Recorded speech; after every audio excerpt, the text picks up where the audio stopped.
a CD player, and I remember I bought 2 CDs at once. Like, other than that, I don't know what else I spent money on. McDonald's Big Macs. Probably, but even then, like, I wasn't paying no rent, no nothing. Like, so, like, I'm like, where did this money go to? I know. Majority of my money went to video games. You already know that. Yeah, Like, I know it went CJ, somewhere. It's just nothing that I can keep. $6.40 an hour, bro. $6.40 an hour.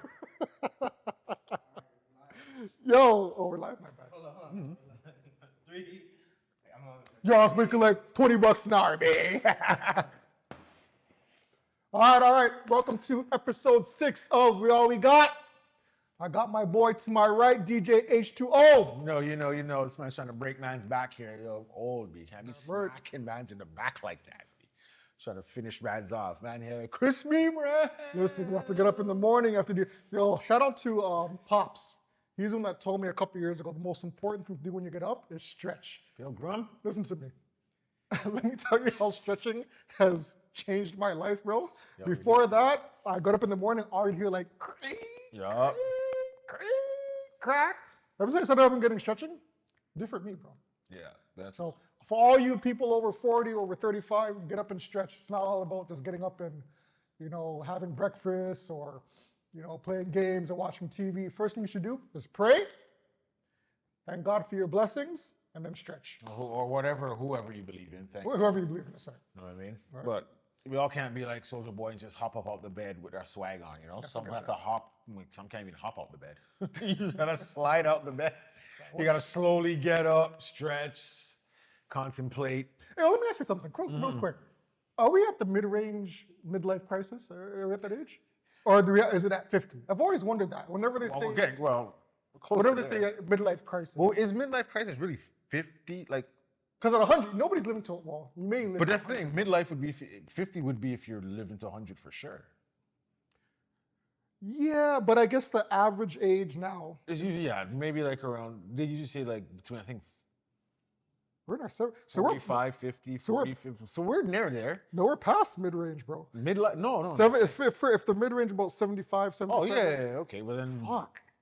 But- I need to get myself a Lamborghini or something. Reset You it. want to do one of those? You want to do like they do on the TV Yeah. when they wild out and they start buying a motorcycle and all of this stuff. But you notice most of the time they have to end up giving it back or they get in an accident, right? So I don't think you want to do that.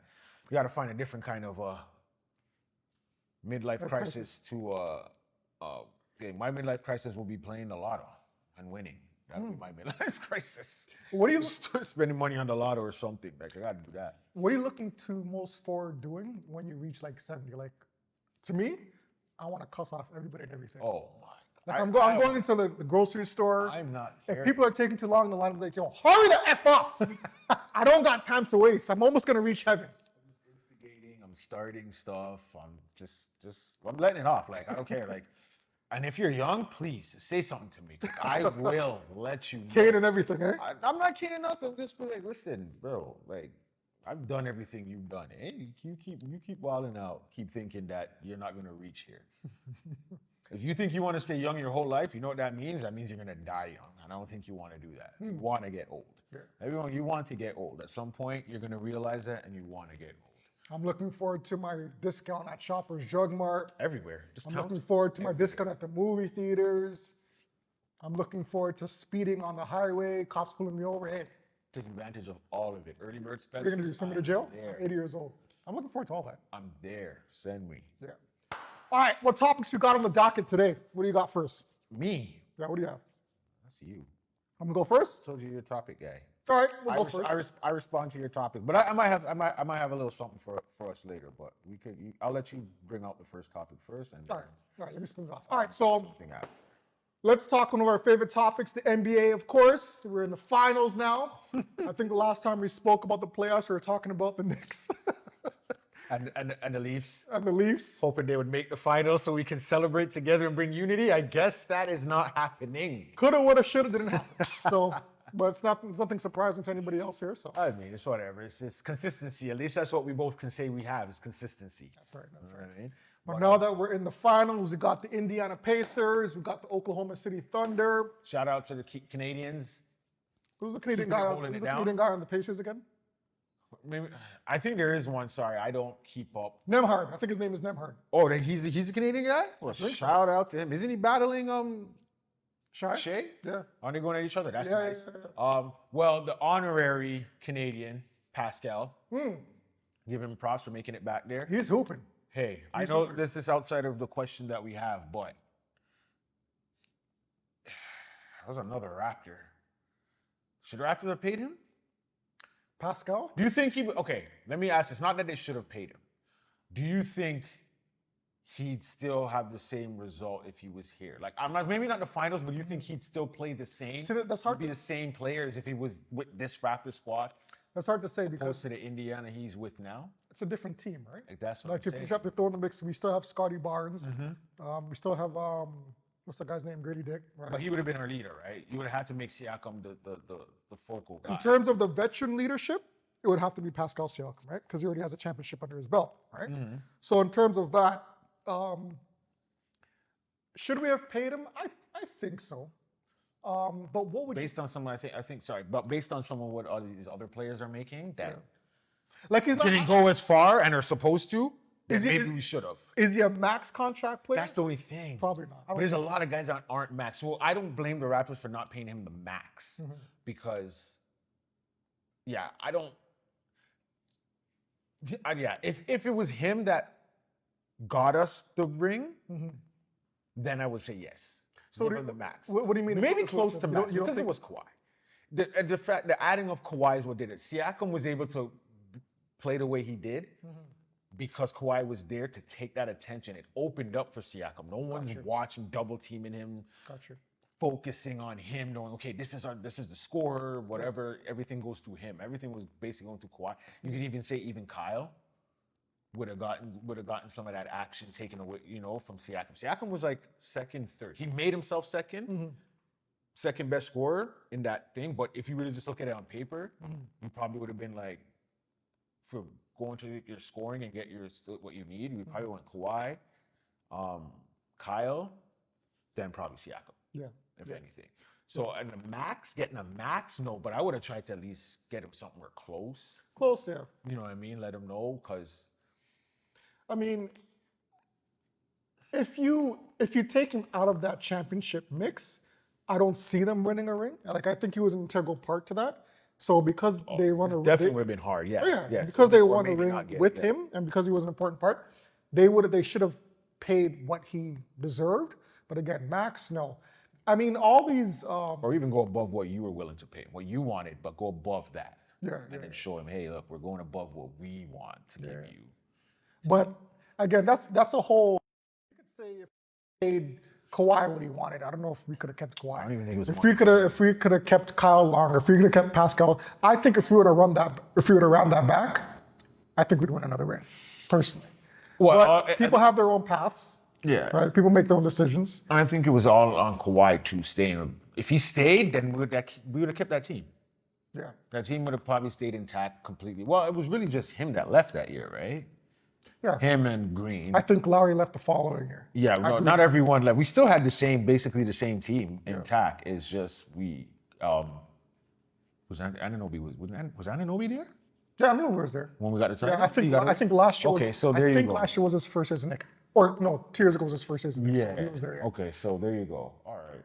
So yeah, they could have, but again, they're showing how like he was in the playoffs. Siakam was in the playoffs. Powell and Van Vliet, and they're like this could have been the Raptors. But again, all these guys are getting these things because of the different players that are around them now. Yeah, I mean, you could say the same thing for his situation right now in Indiana, because to me, he's feeding off of Halliburton and a few other guys there. So if you take those guys off and he goes to another team again, would he be worth keeping on a max contract again in Indiana? I still don't think so. It's feeding off of other players. Honestly, he's probably a second, number two. On a really He probably is one of the few number twos that probably I can see now maybe deserving, or I wouldn't be mad if he did, if a team wanted to give him a max as a number two. Yeah. Because he is solid if he does get if they do end up being OKC. Like, he's legit.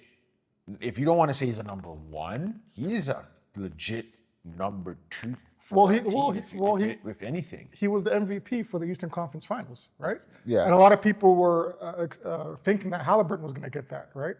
So, I mean, this just bolsters his resume into his next contract negotiation. Yeah. Whether it's going to be a max contract, I still don't think he's of that superstar caliber level yet. Yeah. But he's getting there. He's getting there. I mean, with this league, he probably is. I don't, money- who- the money who's that your you don't what is a superstar in this league now? You know what I mean? I don't. There you have your superstars, but man, if he's passing these guys or getting further than them, if he's not beating them, but still just ending up further than them, I would like to see I would like to see Pascal on a team that really needs a star. You know what I'd like to see about Charlotte, probably.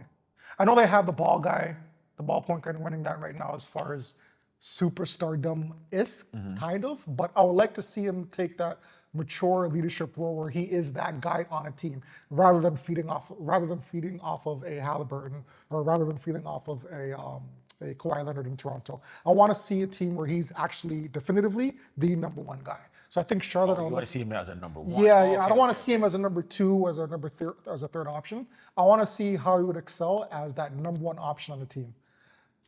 At that point, if he's averaging like 25, 30 points or a double-double max, yes. Do you think he's a number one? Though? He could be. 'Cause He I don't hasn't been in the situation to see that though. Indiana, he's not in that situation. Toronto, he's not in that situation. I right? get it. I want to see I the know, situation but- where it's just him. But at this point, I don't know if that will do anything because if he hasn't reached, like, if we think he's reached his peak or he's at his peak right now, kind of thing, right? Like he's getting everything right now. To now, after that, if he starts going down now to see if he's a number one, that's not. I don't think that's going to be a good thing. That's going to hurt because you're kind of falling off now. Where number ones may fall to number twos, then number threes eventually, right? Like because whatever. But I don't like. Yeah, right now is what you need to see if he's a number one. But honestly, I don't think he's a number one. I don't think you can say, here, take this team on your own all the way. He's gonna need if you put him a number one, he's gonna need a number two, and that number two has to be like a 1B. Can I challenge And you there's on that? nothing wrong with that. That's what I'm trying to get to. There's nothing wrong if you're a number two and you're just solid or whatever. Like number one needs you. It's not to say, oh, you're number two. We can win without you. No, there's people who can't win without the number or can't complete the goal without a number two. You're 100% right. But I'm going to challenge you on that for a second, though. When Brunson left Dallas and to go to New York, nobody could have anticipated Brunson being the number one option in New York. What he proved to everybody in New York that he was ready to become that number one guy. They didn't really have that solid lead. They didn't have that guy, right? I think the same situation falls upon Pascal. Yeah. Right now, he's not in a situation where he's that number one guy. If he makes a move like Brunson did from Dallas to New York and you put him on a team that needs number one, he has the potential to become that number one option. He just needs to be in that right situation, right? Well, to me, there's a difference between an option and actually being one. Anyone can be a number one option on a team. If the rest of the team isn't great and that person is the best option, that's your number one option. It doesn't mean it's your best option. It just means that's your number one option on the team to go to. Even the weakest team, the last place team in the league has a number one option, True, that's true. right? That's your option. But are you an actual number one? There's some guys who aren't number ones where consistently out of the 82 games, they will lead you I got you. healthy 82 games, 80 to 82 games, they're leading you in scoring. You're right. I see Pascal doing that. If you're saying on a team with decent, solid bench and supporting starters, I don't know if he's giving you 80. Nowadays, I don't even know if you need that much, but like 70. So I can see him maybe scoring that team maybe in half of it. And that's why I say I think he is a solid number two where you can look to him to lead your team at certain games. Yeah. But I don't know all season. But that's just me. But again, that's nothing wrong with that. There's no knock. That's not a knock to Siakam, right? Knowing your role, know your position, and dominating in that position of what you do, that makes you, to me, that makes you the superstar or a star, whatever it is that you are. Doing what you do best and dominating in that. True. I mean, what pisses me off, and this continues the story about, players using Toronto as like a breeding ground or a ground where their game isn't elevated, but that's when they start to become that guy, right? Yeah. And we let them go. Like we have a long history of that. Pascal now not to say he wasn't nice in Toronto, but now what you see what he's doing in Indiana. I mean, we're talking about him being a max contract player. Yeah. Why couldn't we why do we have a problem with just retaining these players? What do you think? Like, I know you said... I know sometimes they say with the money, like, depending on where, because I know it's not every place in the States where it's tax-free or whatever it is. Like, it's only really, I think, Texas and Florida where there's the tax-free with your money and stuff like that. And the Maple Leafs have the money. But outside of that, I'm not gonna put on the fans, but I think organization kind of, and that's the thing that's messed up here is like I don't want them to necessarily just listen to the fans, but I don't want you to disrespect the fans. But a lot of fans here, once it's not going their way, they want to get rid of you. I hear that a lot. Trade this, they need to go. We need to trade them. We need to bring in this, and they always want to bring in this and expect to not give up something for it. Like that's not how it works. But we have the players, and we have the money. We get the players like how we had that team there. Yes, I think there should have been a fight to keep them. But I think they were all becoming, I don't want to say stars, but bigger than that role that they should have been in. Like, you think their egos you think their egos? I'm not saying their egos, but just maybe not their egos, but knowing, okay, your bench, and you hear, oh, your bench on any other team, these guys could be starters. If I hear that, I kind of want to go and see, like you said, how you want to, like with Siakam, see if he can be a number one. I want to see if I can go be a starter on a team. If I'm hearing this, you know what I mean? I can be a starter, and they've won. It's not to say they didn't win and be like, okay, you won. So that's even more of an incentive to say, okay, you know what? Let me go out there. Let me test the waters. Let me test the waters and see if I could be a solidified starter on another team, or become the star on another team, depending on what it is they're saying about you, right? I know that happens with all teams, but I don't live in other cities, so I don't know what's spoken about there, right? I can only speak for Toronto. And I think that's what it is, and money, and then money too. And part of it, again, is the whole living in Canada, and for some reason, they still think Canada and America are in two different weather paths, and the snow we get here isn't the snow they get down there. I mean, the amount of it, yeah, it's different. They wild out over. Not really, New York. No, I'm saying Detroit. No, New York. That's different. I'm not the border ones. The ones that don't get it, and the moment they get it, it's a state of panic over there. It's a state of emergency because there was a sheet of snow on the ground. They don't know how to do it, right? They don't know how to deal with it because all they have is summer gear or, right? I mean, not to make fun of the situation that happened in California a few months back, but I mean, would you rather deal with wildfires each year? I hear that, yeah. Or would you rather just deal with shoveling snow? I mean, or some snowstorm. Or the random snowstorm. You know what I mean? Yeah. I don't want to lose my house to a fire. You guys have to deal with that every single year for months on end. Potential of it happening every year too. Even if it Not potentially. I mean the size of it, depending on the size. Like you might get somewhere small. Still sucks, but if it's small and containable, you get rid of it. But then it's those ones every so often they get the major, massive fire ones. It's like, but okay. Well, who are you going for? You got Indiana or? Honestly, I don't care. You don't care? Because if OKC wins it, that's great for Shea, whatever, the Canadian, he brought one home or somewhat brought it home. Not home, but, a Canadian led an American team to a title. That's great. And If Indiana wins, it's only really for Siakam. Okay. Happy for him, but slightly OKC because it's an actual Canadian. I got you. That's on that. But Nemhard is There is a Canadian on Indiana, I think. Yeah. I just don't know who it is, but again, Shea's the big name. Yeah. For Canada, that's great for us. We're here. Hey, hopefully you can win it.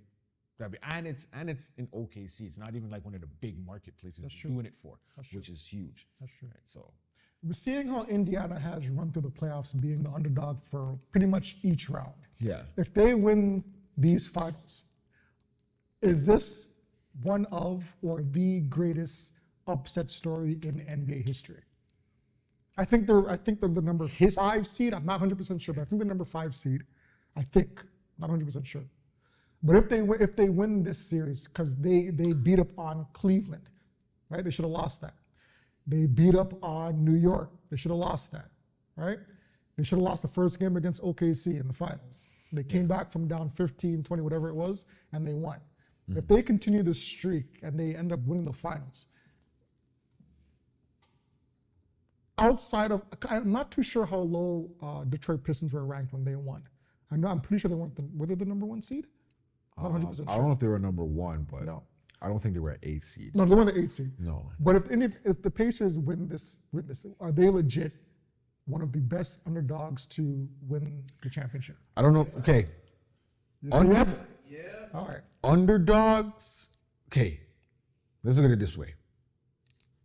Because I gotta see how you look at it. As a run, it's a great run as in the comebacks they made. Being down by a certain point, and at the time, maybe it's like the fourth quarter, whatever Every it is. single round. That type of run, Yeah. in that aspect, yes, I'll give them that. Yeah. But okay, let's look at this. Cleveland. They were the number 1 Yes, East. listen. Record, great. Okay, they had a great record, but mind you, they've had years to be able to. They just surprised everyone this year. That's what it was. It was a surprise because no one was. If you go beginning of the year, you were not saying Cleveland was going to be the number 1 team in the East. That's true. No one That's true. was saying that, I'll give you that. except maybe Cleveland players to feel strong, I'll give you right? that, yeah. So, and when they got the playoffs, they already looked shaky, yeah. and even things. So, I'll give them that. But Indiana's looking at the two. I don't think Indiana was. It probably sounds like the better team, really. If you maybe on paper they might have been a better team. I don't know, but I don't think Cleveland was that number 1 as like when they had LeBron as a number 1. Like you weren't fearing Cleveland like that. You just Cleveland's doing a great run. I think they'll win because they're number 1, not because you feared them. I got you. So they got past them. But I'll give you that. They had their runs, whatever. And not everyone, people did put Cleveland above them just because of the record. And then who was next after them? Washington. Boston. Yep. Oh no, sorry. Who Indiana beat? Yeah, after they picked up Cleveland, who was the next round for them? Oh my gosh, who is it? Let me see. Was it Boston? No, New York faced Boston. Give me one Yes, second. New York took a buck. So Pacers 2025 playoff. Oh my gosh. You know, remember who it was? Who's gonna win? Google or Akil? It's not going to be me. Who's gonna win? Who's gonna win? Just pick any team in the East, bro. I'm trying to think of the teams in the East. Who the hell? Near postseason. Milwaukee. Okay. Yeah. Milwaukee. So it was Milwaukee in the first round. Oh, first one was Milwaukee. First one was Milwaukee. Okay. Second round was Cleveland. Okay, so that's even different. Okay, so that's what I was saying. Why even Cleveland in their first round was shaky. People were already. So for second round they took up Cleveland. First round was Milwaukee. They were going into playoffs where. Yeah, they're not. Yeah, because they had that Lillard injury that they're dealing Yeah, they weren't with. that great of a threat. Yep.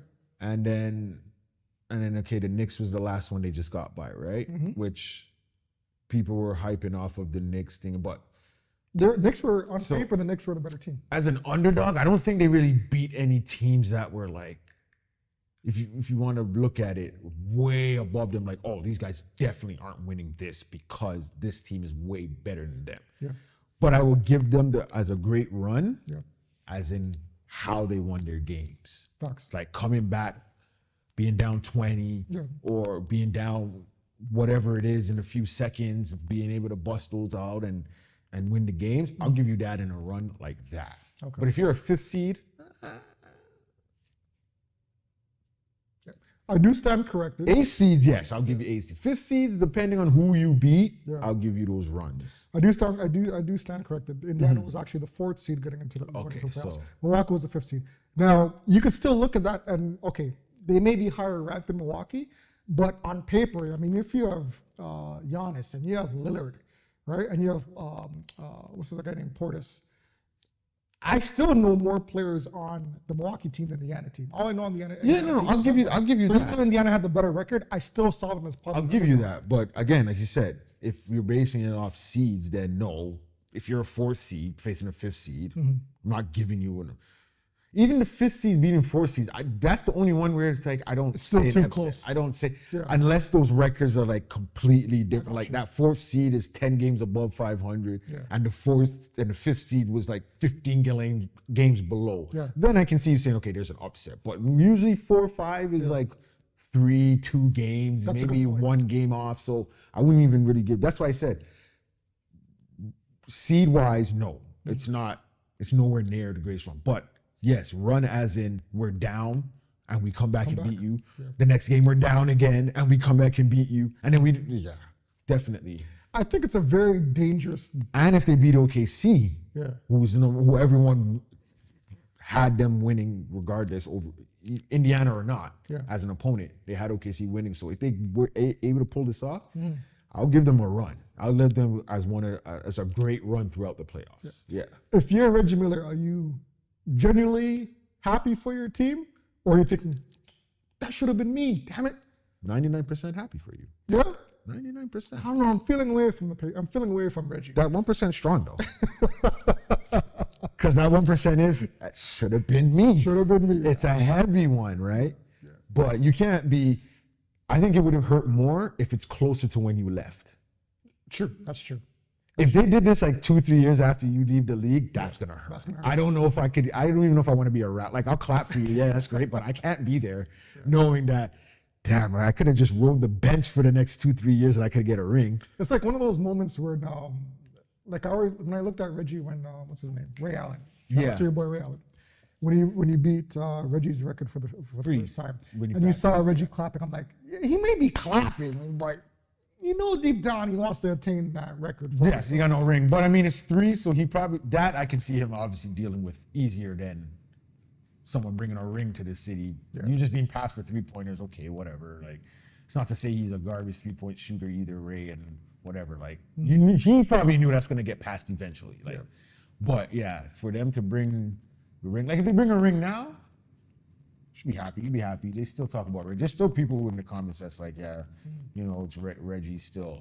Yeah. Where people try to say, well, Halliburton's the greatest Indiana Pacer guy, and it's like, I'm not. Still not putting you above Reggie. That's the bit. I wouldn't even put him past Mullen. Like Chris Mullen? Yeah, Yeah. Mullen was nice. Mullen was You had nice. Rick Mullen, you had Rick Smith, you had Mark It Jackson. was a sick team. Oh, the Pacers had a nice team thinking about it. Davis boys. What? Everyone's Antonio, Davis Dale, boys. what? Even though they weren't brothers, but we didn't say that, you know, the Davis boys or whatever. Yeah, they had a nice team. They had a nice team. Solid team. Yeah. Keeping with basketball, though, Mm-hmm. kind of off topic, but again, speaking with basketball, do you remember what was your favorite, what move by which player made you fall in love with the game? And do you remember what game that Nah, was? I'll tell you right now, ball, I don't know how I fell in love with ball. Okay, fair enough. I do know Bulls and Jordan, like, I remember them in Detroit because my parents had a friend that lived in Detroit. We'd visit every now and then. So I do remember being a Jordan fan and think about like what got me into it. Like, was there a move that sort of got me into ball? No. But I'll just say, yeah, like, What move did- what- just seeing him play Yeah. is probably it. All right, so you're on the court, you're 17, you're 16. What move did you try to emulate? Well, Okay. started I playing. can't see a 7-foot kid trying to do a thing. No, but younger. No, but okay. Like one. Okay, when do I remember playing ball was probably like grade 3, 4, like solid memories of knowing, okay, I'm playing basketball. So probably like honestly, the biggest thing back then was getting the ball under your legs, man. Being able to do this, that was the shit. Like knowing I can do that or whatever. Yeah, you know, You're like, I'm NBA ready. I don't know if I said. I killed it a little. I'm ready for the draft, son. Sign me up. I'm ready. Take me. But no, it was, I can't say if there was a one significant moment or something that I saw like, ooh, yeah, I want to play basketball. I just knew I was into basketball. Got you. That's a good point. I mean, seeing the Jordan and doing that one, that was like, You could pick so many. You could pick so many. that was it. But yeah, there was. I think for me personally, it had to be. I know you're gonna fight me on this, so let me move away. I gotta fight you. I know you're gonna fight me on this because we've talked about this too many times. I'm gonna bring it up, but it was when Reggie pushed off Jordan. That's so lit in life. It was that's when I really tried. That's it. In high school, college, when I played college ball, when I played basketball at George Brown, I always focused on shooting, right? Yeah, I know you're a shooting guy. Yeah. And the minute that I loved basketball prior to that, but I fell in love just the way that that whole play, that whole sequence, when he pushed Jordan off and he hit the dagger and he started jumping, going and going around in circles. I'm like, yo, that play. Yeah, you're trying to trigger me, aren't you? Hey, listen, listen, go ahead. Let you finish. Go ahead. Don't open up a can of worms. So you said that your ankle. I mean, I know I might get shot for this, but Jordan was complaining about the flu game, and what I heard was over pizza. You know what I mean? So No, there's a different. No, I heard that he wasn't really sick. Like Reggie really flu or not. Reggie really had a sprained ankle, bro. Listen. But he really was hurt. Listen. You understand? Listen. There's a difference. Yeah, but play Jordan scored play the role the whole time. Jordan had to hold on to Pippen. Oh, come on. But listen to what I'm saying. I'm saying play. Yo, Play. Listen to what I'm saying. Listen to what I'm saying. Play the role all the way through for me. Play the role. If you want to say Jordan, or was he really sick?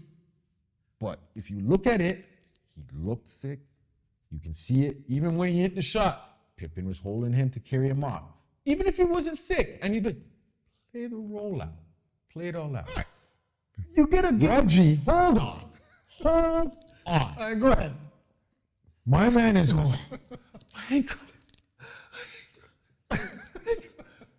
Man, now you had to do my man ran, jumped, touched the fucking rafters, the banners, celebrating on this ankle, and my man went like this. Skiing on the ankle, and then all of a sudden it was, oh, I forgot, I'm on TV. My ankle. You hit a game winner. You hit a game winner. Then you do this. My man was. Okay, listen. Man was crip walking and everything, and then all of a sudden, oh, my ankle. There's a word. My ankle. And lost the series because of that. Listen, there's a word they would like to throw around called adrenaline. When you're on an adrenaline rush, right? You just finished hitting a game winner against arguably the best player in the NBA history, right? Sprained ankle or not, you're not going to feel that when you hit a game winner against the Bulls to win a game. To win a game, of course you're not going to feel the sprained ankle. Now, I could do tests and x-rays and prove that I have a sprained ankle. I don't care. If you're saying that you have the stomach virus, and anybody can lean on this, well, hold me up, Scotty. I'm sick. Okay. Now, I'm not saying he wasn't sick, legit wasn't sick, but you could prove that you have a sprained ankle, brother. I can't. Like Jordan just said that he was battling the stomach flu. You know what I mean? He said that, or did the media put it out there? I'm pretty sure he would have. Well, how would the media know if he never said it? He should have mentioned it.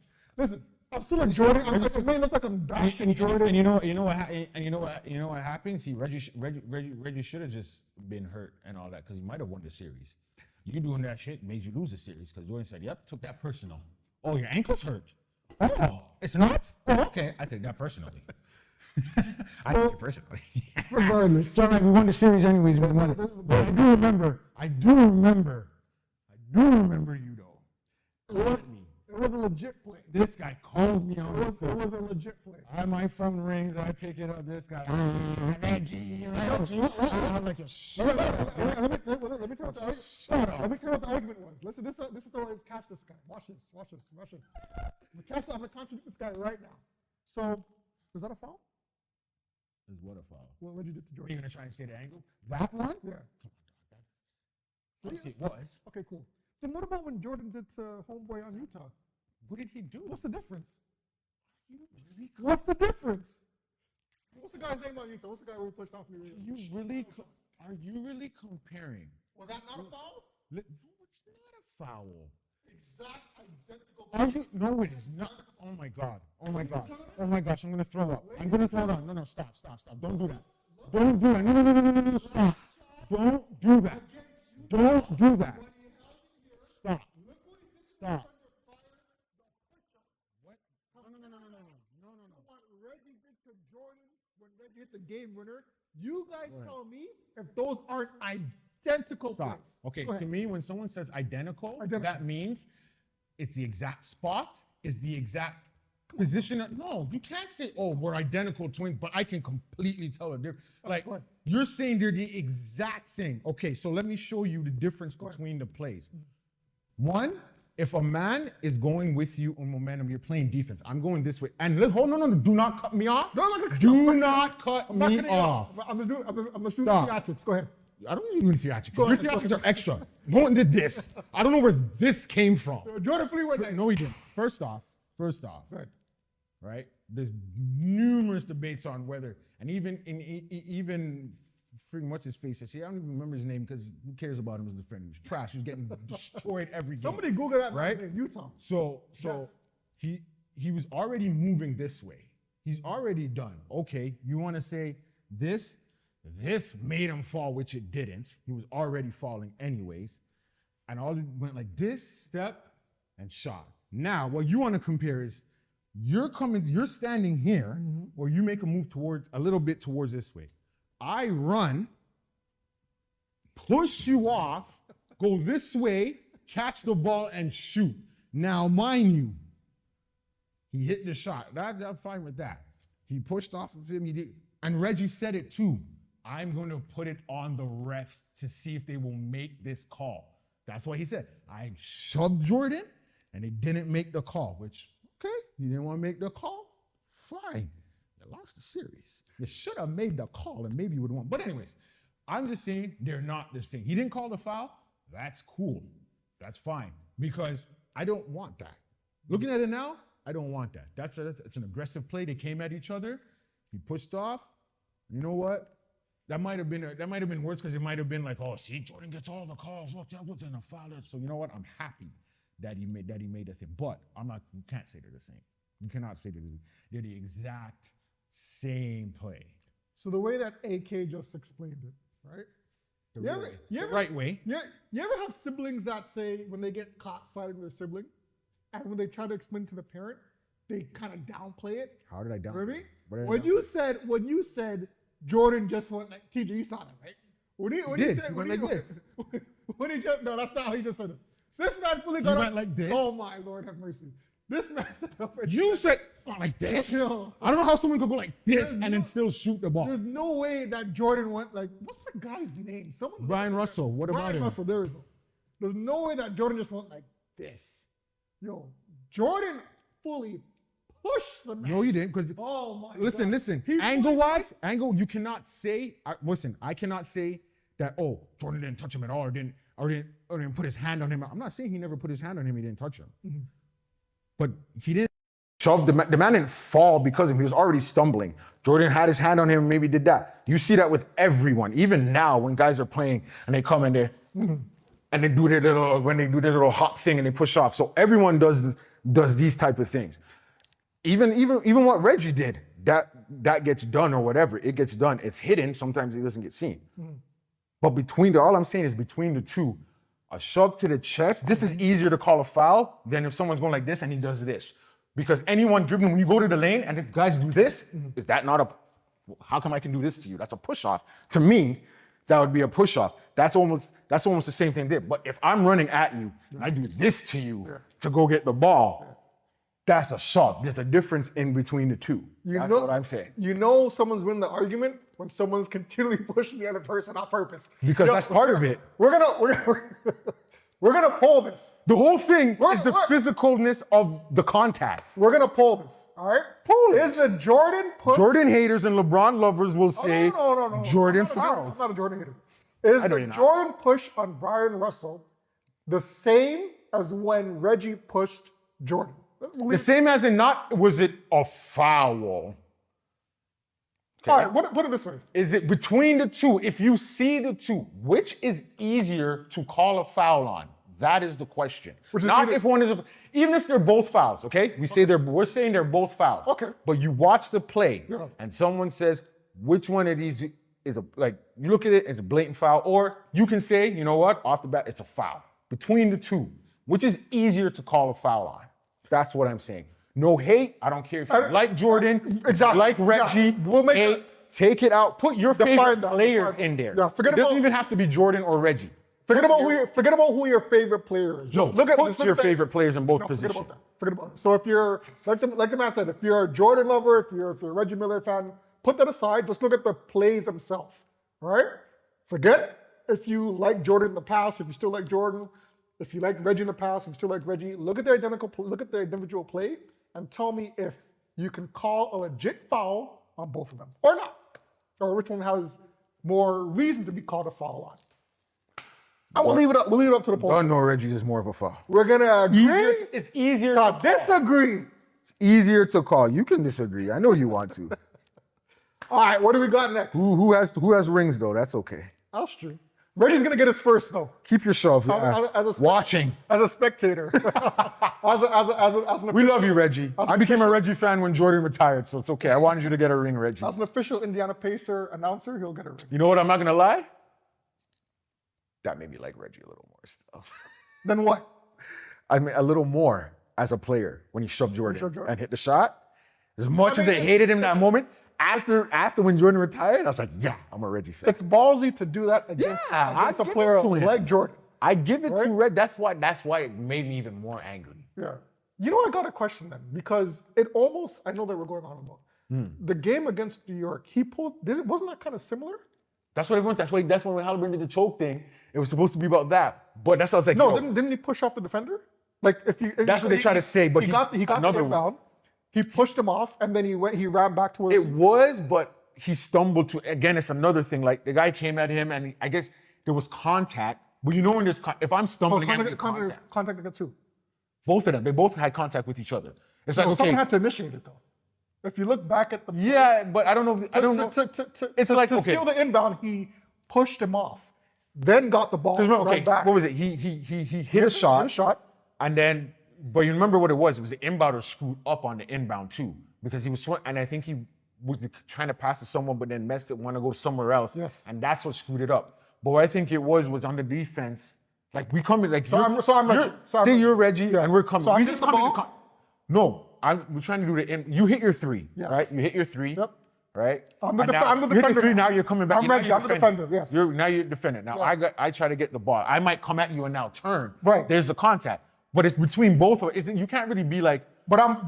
If you look at the play, he pushes him off, gets it. But again, I could have pushed off of you too, because I come here and I turn around now. This is me still. I'm still. I know what you're doing is defending my push off of you, right? But now I do that and I stumble. But because I stumble, I'm still stumbling ahead. That's what it was. He kind of tripped with him, and his hands were like that, so he did that. I knocked him, got the inbounder screwed up, and that's how Reggie got it. I guess you could the way they foul. But it's one of those like. It's playoff basketball. Yeah. I don't see the. So you can. I mean, essentially, you can make the argument. Again, it wasn't as blatant as when he pushed Jordan, but you could make the argument. You could essentially make the argument in all three cases. Then, if this was a regular season basketball, a foul could have been called legit on any one of those plays. But because I think it's playoffs.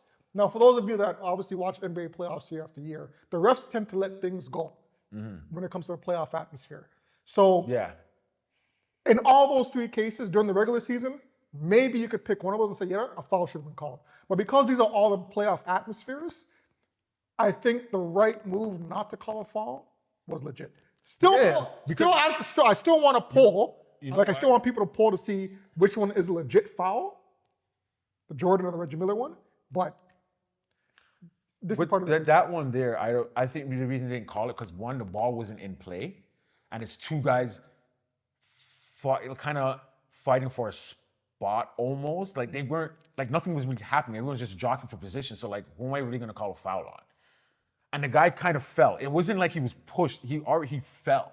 He fell himself too. So it just kind of coincided with them tangling up, right? It's like I'm slipping, but you're near me, so I make it look like, you knocked me, or it kind of looks like you knocked me down because the ref looked at the wrong time or a second too late. But You know who we need you know who we need as a judge? Steve Javi, hit us up. yes. We know you're an NBA retired. We know that you're an NBA retired ref. Hit us up. We need you to decide this. All right? We need your expertise. That's big. All right. Damn, that was a lot on sports. I know. All right, what do we got next, brother? Okay. I like this one. All right, you want to bring it up? Or you want me to say it? Doesn't matter. Never do this. We'll go into the, I guess this will be kind of relationship aspect of life or whatever it is. All right, so You want to do it? I'll do this one. Okay, so you had a relationship. You were in a relationship. Let me see. We'll say we'll put a few years behind your relationship. So you guys were dating. We'll say maybe 4 years. Say 4 or 5 years. Yeah. Okay. Now you guys, whatever happens, you guys break up. It's a somewhat decent breakup. It's not, there's no feelings here and there, but it's nothing like terrible. No one's like slandering each other. No one's bashing each other, whatever, right? So now you guys are done, you separate, whatever. Sorry, this is after dating for a few years. Yeah. So it's nothing like it's not a year, but a couple years. 4 or 5 years. You guys are dating for 4 or 5 years. It was pretty solid. It's pretty solid. You had your issues, obviously here and there, but nothing. It's not like you broke up for like a year and then got back together. Maybe you guys fought, whatever. You had your things. You separated maybe a week or whatever and got back, whatever. But 4 or 5 years is basically solid, right? You guys are done. You guys kind of move on. You still kind of keep contact, know what's going on with each other's lives, but it's whatever. Now you get your own partner. You meet someone. They're together. Now, is flexing on the gram or Facebook with your new significant other, your new boo, immediately after a breakup, is that cool? Is that a good flex, or is that like corny? Is that something you shouldn't do? Should you wait? Is there like, obviously not the next day, right? But okay, let's just say we'll do different time periods. Say okay, 3 months. We'll just say 3 months, and now you've met someone and you guys are dating. Yeah. So this can be a tricky situation, or it can be plain and simple, right? And this is what I mean by tricky. I'll start with the tricky part first. Right? So the tricky part first is time has passed, right? Let's just say hypothetically. So it's been 3-4 years, right? Time has passed. And No, you're dating 3-4 years. you were dating 3-4 years. You've only I'm going by different tiers. Yeah. You've broken up. It's 3 months now you've been broken up. Cool. You met someone. Cool. And you guys say, okay, we're going to try and make this work. Got you. First question, do you think 3 months is too short after dating 4 or 5 years to get into a new relationship? Like have a girlfriend, like a legitimate title girlfriend, not we're just feeling each other out. We're just talking. Like I think that's quick. Me personally, I think that. I believe I think that's kind of quick. Some people may disagree. Yeah. I think 3-4 months after breaking up, that's And it's not a terrible relationship. Yeah. Yeah. It's not you guys the 4 or 5 years. It wasn't terrible. It was like it really was good. Even an inkling of a marriage talk was in there too, right? There was some marriage talk, but okay, say 3 months. I think would be in a relationship like that. Yeah, I think that's kind of fast to get a new partner. I agree. But okay, So I'm going to throw in a couple variables here. And the variable is this, right? So if, we're just going to use your girl for an example. If a person's girl, starts dating and you haven't, yeah, right? So let's say she jumped into a relationship, right? And she started dating and boom, a post comes up, right? And I'm thinking about this, her side, right? yeah. You kind of feel like, what the fuck? You know what I mean? Now if you're immature, that's probably gonna push you to go out there and find someone else, and now you're posting something on the social media. At that point, you look like the cornball. Yeah. Right? Now, for her to jump into a relationship that quick, and she's posting on whatever social media site, it could be legit that she's found somebody that's treated her right, that loves her, she's in a good space, and she wants to celebrate it by posting on social media. It depends on where your heart is. Now, if she's not really in love with this person, and she's just posting for the heck of it, that's not a flex. That's a corn ass move, right? Either way, it still looks bad on the guy because he didn't post anything first. Regardless if 2 months later now he's gonna put something. Well, yeah, she kind of beat you to the punch, son. You know what I mean? Now, it depends on where your heart is. That's the main answer. I don't feel it necessary. I still think the time frame is too quick, right? Okay. It looks bad. A portion of it looks bad on you because other people looking at it, wow, you jump from one relationship to the other quite quickly, right? And then it also looks bad on the guy because he hasn't done anything. So they're now punking him, right? Yeah. To me, I think there should be a minimum of at least a year before anybody posts anything. Okay. But just make sure after that year, you're the first person to do it. What about dating? Okay, so I guess there's kind of two parts to it, right? Because there's the dating and then there's the posting of it. So do you think, okay, 3 months is short. Okay, let's say, No, we'll keep it there. okay, say they were dating. Say you found someone after 3 months. Just, Got you. you know, you found someone 3 months and now this person wants to date. Like they say, okay, I want the title of girlfriend. I don't want to just thing, whatever, right? Are you cool with giving the title, but you're like, we're not posting anything. I'm not putting it out there. I'm not saying, hey, we're not promoting that we're dating right now. Ooh. Is that? I guess is that okay? Not boasting about it, but doing it. I mean, it's still. I still think it's short. But You know what's funny about this? I'm not running away from the question. yeah, no, I know. But what's funny about this is, why is social media the judge of So, like, I know. why is it why yeah, is social media I know. the judge? Like, why does social media have to be the definitive I know. answer whether or not you're together or not? Like before social media, if you guys are together, there's nothing to post, right? That's just a matter of telling people. Right. You told this friend, and in high school it's spread around, oh, this person's dating this person. Yeah. There was no, okay, well, are they serious? If it's serious, write it on a piece of paper, make sure everybody knows. Yeah, that's kind of what that is. Like, put it on paper. And spread it around to the school. You know what I mean? Or get like a shirt or something Like a that tag. says I'm dating this dating. person. Yeah. Or when you're in a breakup, put on a piece of paper. It's complicated. Yeah, that's the thing. It's like, oh, your status on Facebook says it. It's like, so what? But to go Like, back, yeah. But go ahead, To answer your modern day point, right? Speaking of today's Yeah. era, to prevent anybody else from intruding on your budding relationship, I hear that. yes, I can Okay. see that, okay, I want everybody to know that I was single, but now I'm in a relationship. So if you're getting, what do you call them now? I'm not into the DMs. Yeah. Slide into, what do they call it? What do Yeah, they call it sliding now? into DMs, Sliding into your whatever DMs, that right? is. Yeah. So if you're getting DMs and all that, and you're getting people leaving stuff on your pages, you put on there that your status is now not single, you're in a relationship. All right, that means back off, right? So in that sense, yes, I get the importance of putting it out there that you're in a relationship, so you're friends off with other people.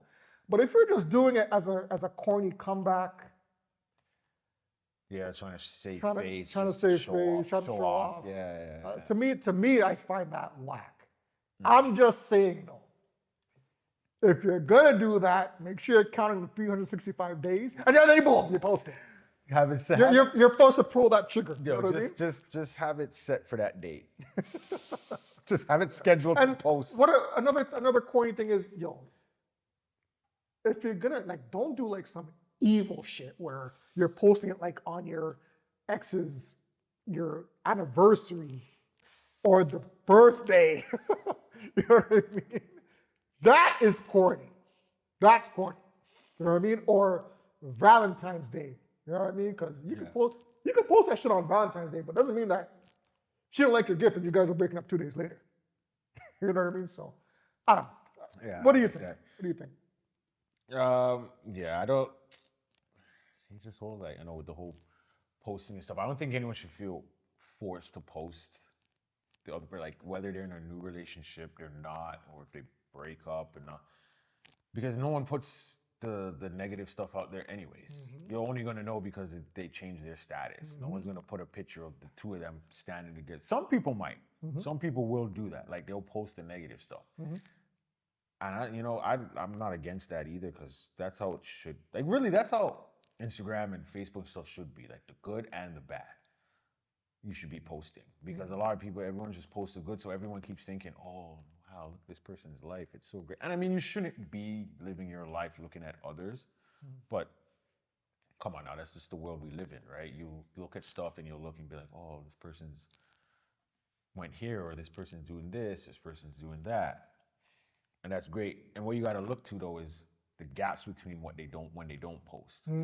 That's probably when, I'm not saying always bad stuff's happening, but usually sometimes that's when some negative stuff's happening. They don't post that. People should post certain, not all the bad things that are going on in your life, but just be like, yo, today was a bad day. You don't even have to say what it was.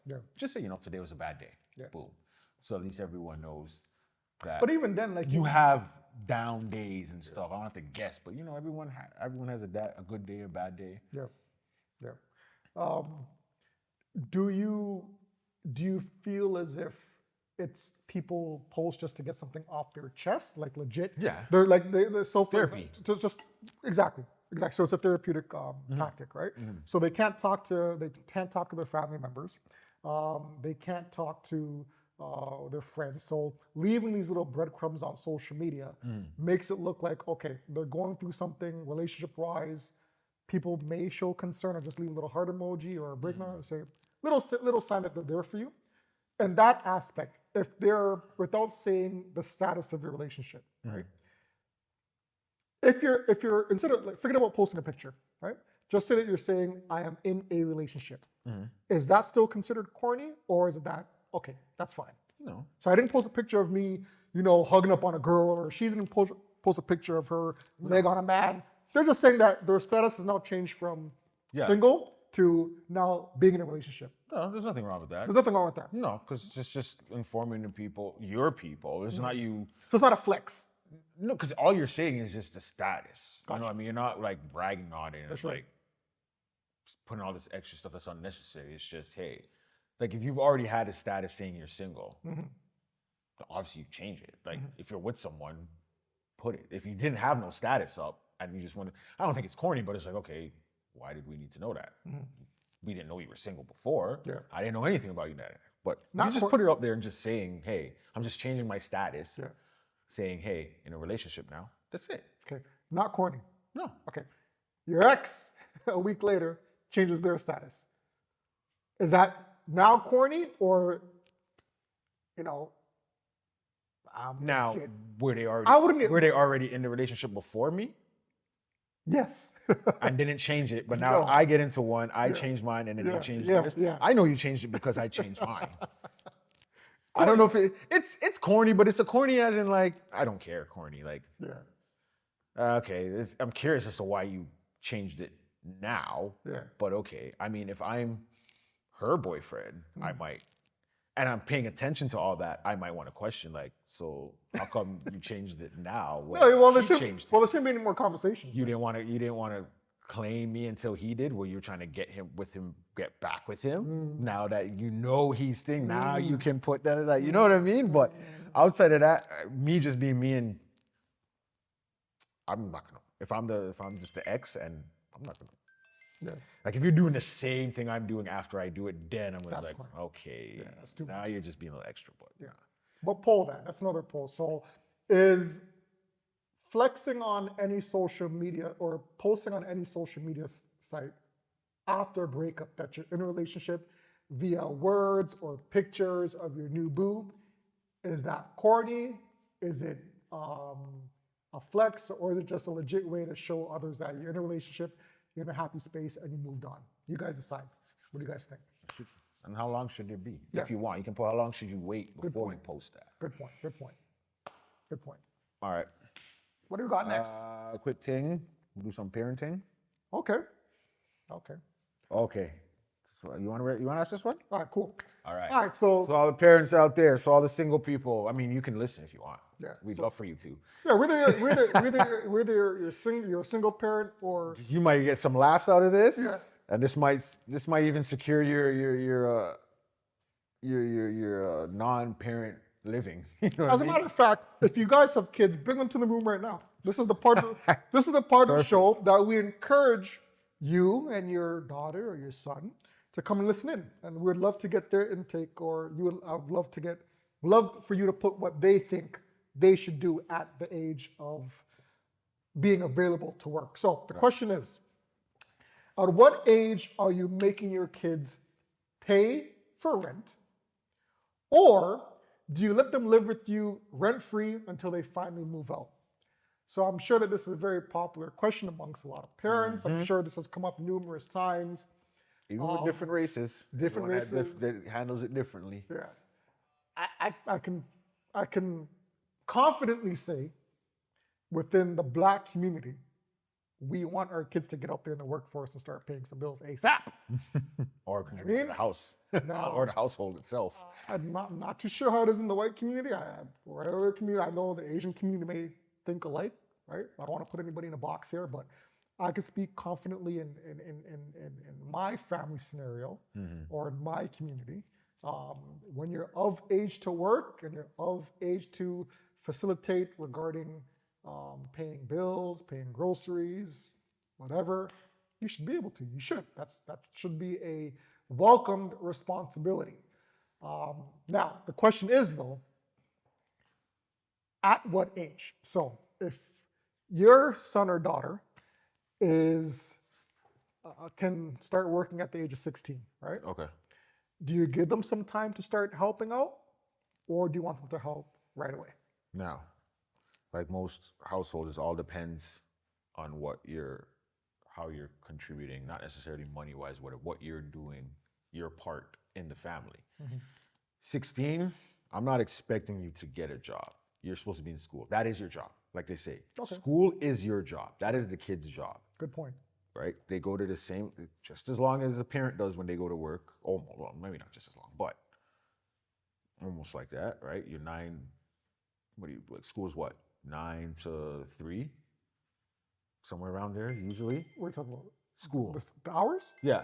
Yeah, 9 to 3, yeah. basically. 3:30 some places, I think. Yep. Not high school. I'm talking about like elementary school. Yeah.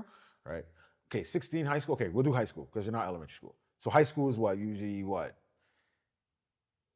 I don't know now. When we high were school going was is what, 8:45 or something like that to I think it was like 9 to like 2:40 or something. Something like that. So we'll just say, okay, 9 to 2:40 or something like that. All right. Now I know a regular work day is supposed to like 9 to 5, but okay, you're teenagers. You're not really going to be thinking. So you kind of that is your job. If you're doing that and you do it to the best of your ability, I'm not expecting you to always have bring A's home. But as long as you're trying, you put your effort forward, you do all that, you listen.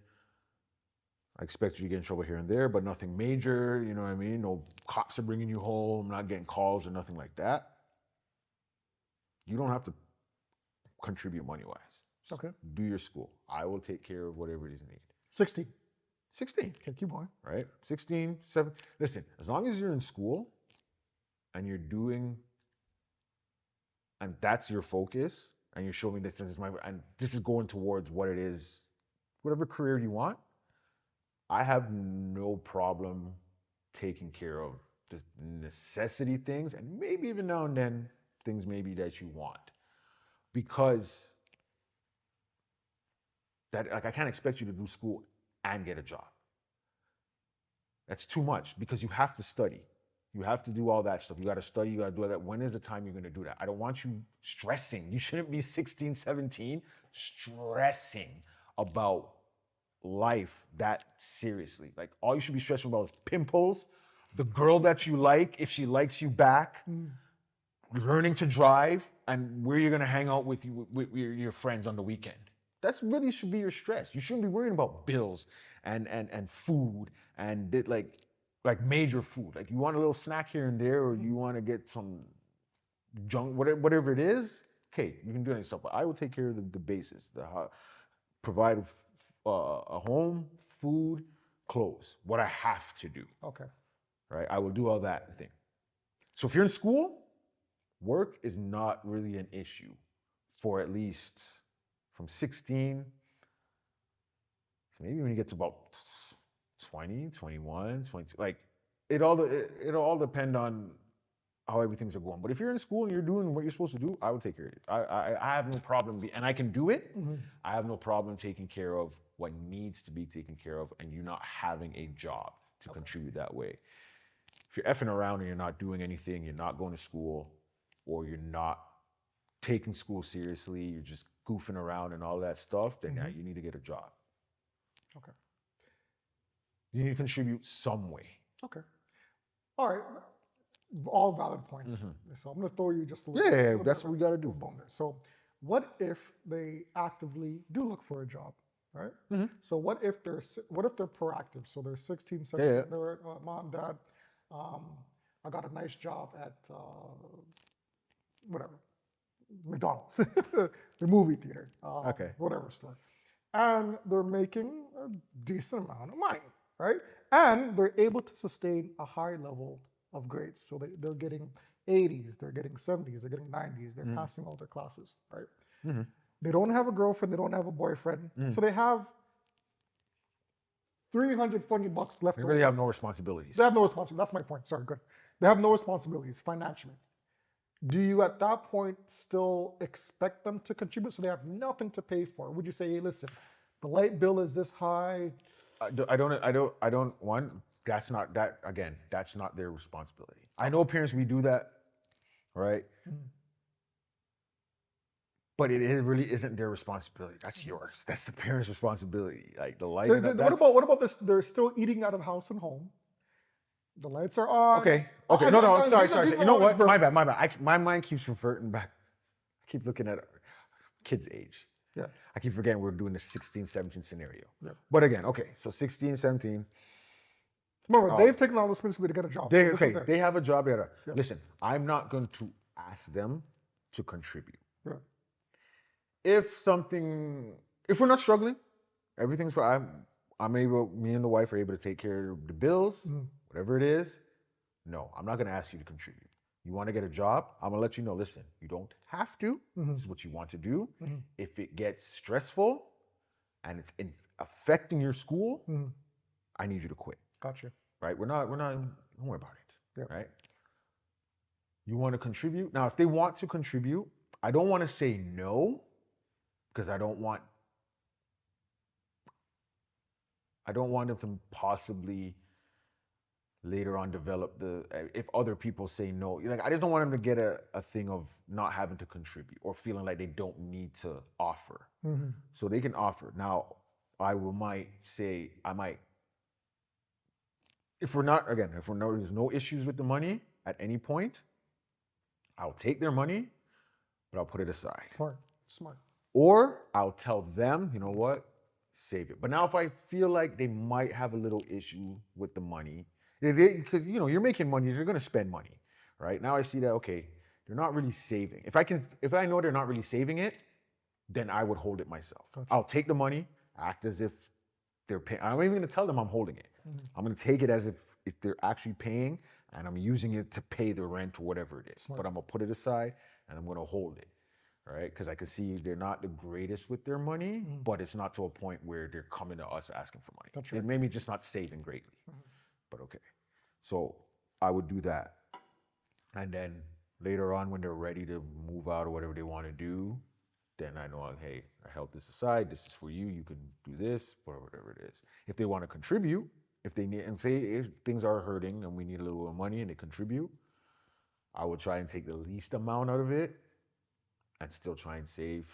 You know what I mean? Like I'm not gonna stop them from contributing, but I'm gonna show them that I'm not gonna put the burden on them, but I'm gonna let them know, hey, this and this. Okay, you know what you want to do? Don't worry about contributing here. Pay for your cell phone. When they get a car, okay, pay for your insurance. Let them pay for certain things. Oh, when they get their car, they bring- Definitely. when you're in your I mean, if you're you know first what? serve insurance, No. I'll put them under me because no. You know why? Because if you let them under their own, it's gonna be a shit. No, you put them under you, but you still take money from them. right. Until Until that first accident and your rates go up, you might want to go on your own. but that's life, right? Like they gotta learn that too, right? Same with you. When you were young, it was the same. That's what we can't forget. Yeah, my mom ran that Okay, risk. you can't forget we were kids too. We wanted the exact same thing they're asking is what we asked for. So I can't be like, oh yeah, I'm being real strict on them. Say, listen, my mother let me use her car and all that stuff. I was under her insurance. I didn't have to pay for it myself or whatever. It was like, it wasn't dirty or anything, but it was, you still covered my portion or whatever of it. So I'm not gonna go to my child. Nope, you have a car. Nope, nope, you gotta pay for yourself. No. But I will, if they can afford to do it, I will. As I said, I will take it. They need to learn to be able to pay things. I know that, hey, the money you get from your job, all of it isn't going to you, eh? Like, it's got to go out. Like, when you get older, what you think you're making is not what you're getting. They come and take out their pocket first, and they leave you with stuff left. And they'll learn that really quick. Get a business first, then it's the other way around. Then they'll let you spend and then take after. But you'll learn all that later. But yeah, with my kid, with that, if you're doing you're doing your schoolwork, you don't have to worry about giving money if you have it or having to have a job. If you want to get a job, a side job that's not affecting you, boom, do that. You get a little cash on the side. Hopefully you save it up. If you can't save it, then we'll put it aside for you. Yeah. If somehow we need you to contribute to the household, we can figure that out. But I don't think you should have to contribute to the household if you're playing your role as my child and you're being a student. You're a student. You do your thing. Yeah. Don't act a fool. You want to be grown?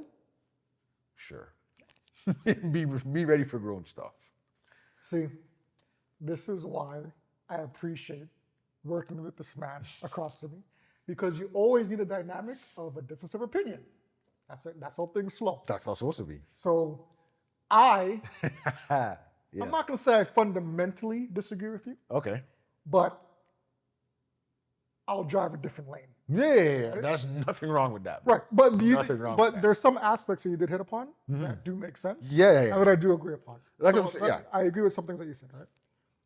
But I am going to say, with me, with Palia, Theo, and Joseph, whatever, once you reach an age, and I'll agree with you, if your ass ain't in school Yeah. and you're not showing an initiative to get an education, Palia, Theo, your asses are working. There's no argument. There's no ifs, ands, or buts. We can share the same last name, but you're working. If you don't want to go to school and you show no interest in getting a higher learning, your ass is going to go into the workforce and you're going to earn a paycheck, and your punishment is contributing towards the house. Now, yes, you're going to have money left over for you. It's your job. You're working. Yeah. You're absolutely entitled to hold back that money, but call it severe, and also call it an opening to how the real world is. You don't have an education, you don't want to go to school, I am going to take your money. I'm going to penalize you, right? Yeah, okay. If you want I'll to give you hold that. on to your money, right? If you want to hold on to your money and you want to show that, listen, I'm working hard, I can handle my responsibilities, I can do school and I can work, keep your money, right? You're showing responsibility. I have no problem with you keeping your money, but you have to go to school, right? Yeah. So in that that aspect, I'm kind of aligned with you. Yeah. Right? Whereas to the point where if you're working and you can juggle school and you're doing good, tell you what, save your money.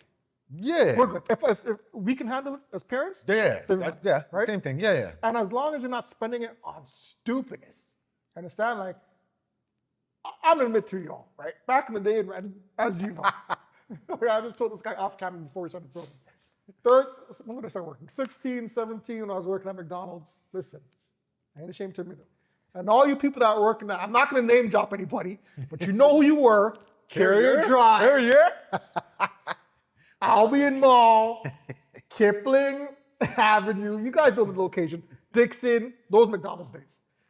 We're earning $6.40 an hour. Understand?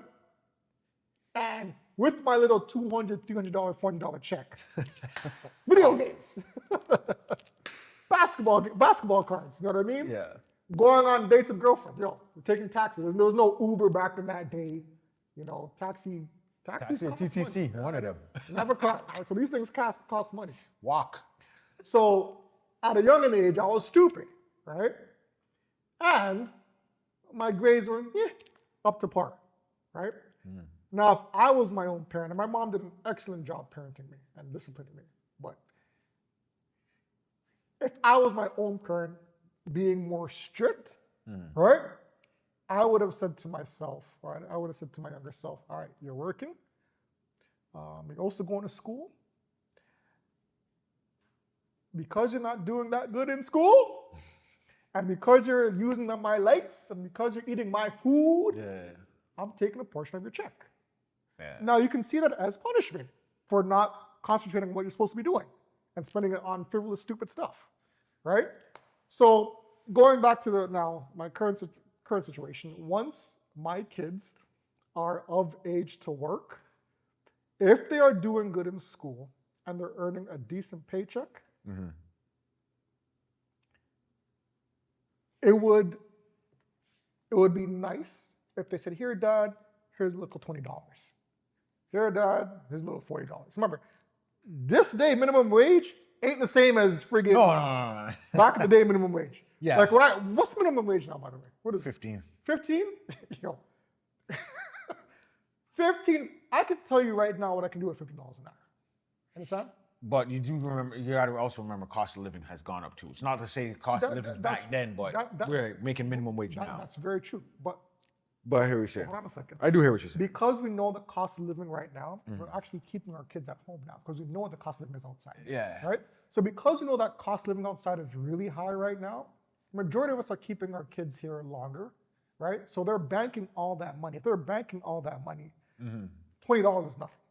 I don't know I can't do the math. I'm not a mathematician, but $15 an hour times 8, times that 5 days a week, times that every 2 weeks. How much are you pulling in a month? Right? You're telling me As a teenager with As a teenager. responsibilities. Yeah, You're that's a telling lot me- of, that's a you're lot of money. That's a good amount. you're telling me $50 is gonna hurt you? Right? So What you're saying? to end my point, I think that definitely if you're not going to school, you're working. You're working. If you dropped out at 16, 17, 18 and you're not going to school, give me some of that paycheck. No ifs, ands, or buts. If you are working and you're going to school and your grades up to par, like you said, That's basically it. contribute. That's basically what it is. And when you break it down, it's just if you're in school, be a student, put full effort, and that's all you need to focus on. Now, if you're parents that have a 20, 25-year-old, 30-year-old at home, and they're not in school and they ain't working, this conversation's over.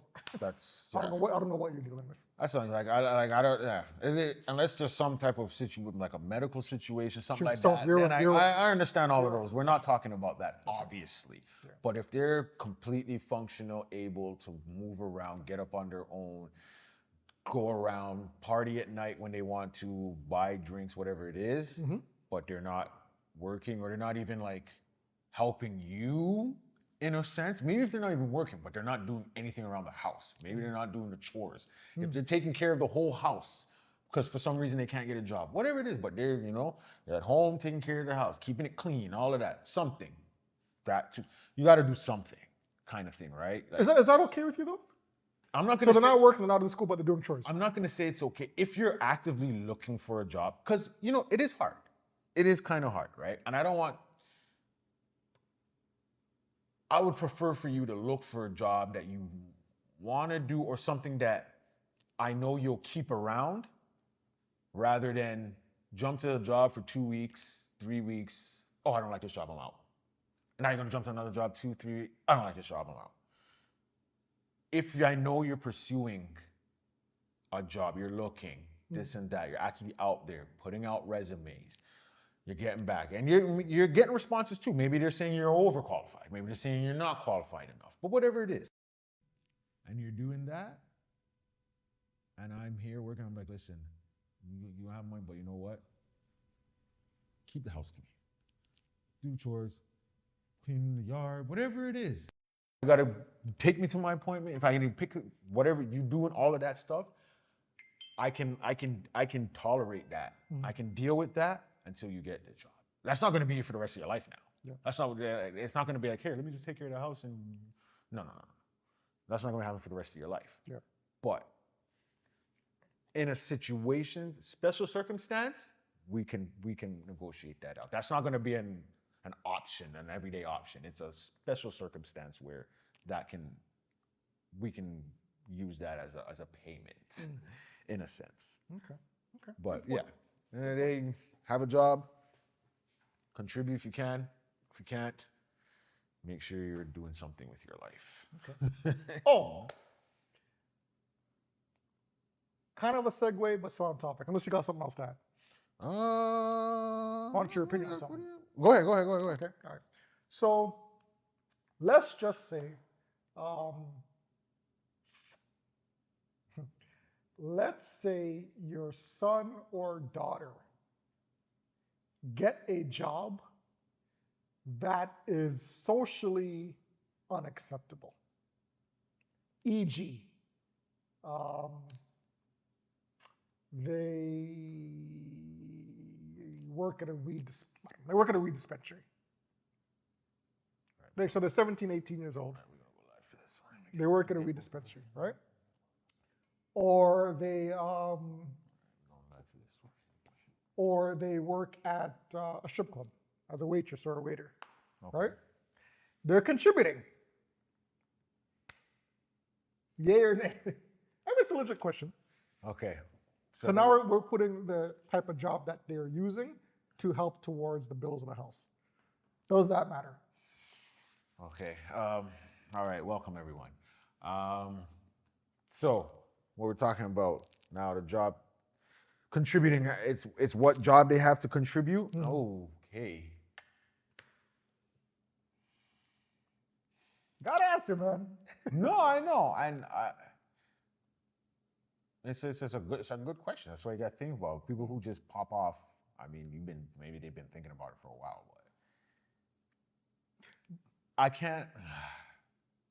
Are they home? Do you mean like they live at home still, or this is just aside from this has nothing to do? Either or, doesn't matter. They just have a job. This is their job. So they're working, they're in school, but they have a job that, again, I'm just naming it, there's probably If they have to do a job that they're not happy, it's socially unacceptable. Maybe socially. I don't care about all the time what society thinks, because a lot of stuff society will shit on, they'll agree on something else that isn't good either. So, but just an aspect of the questions you're asking for socially, you know what? I might want to be like, listen, I'll take care of you until you can find better. Anytime I hear this man say they might, I know that there's something coming up. All right. What if they're like 21, 22, 23? You said if they're at home. Right? All right, they're at home, but they're at home working on OnlyFans. Yo, they're giving you like a good cool $500 here. Okay, listen, at the end of the day, listen, okay, do your job, do what you gotta do. If there's something you gotta do that you don't want me to know about, then that's on you to either continue to do it or not. Like, I hope you don't, Yeah.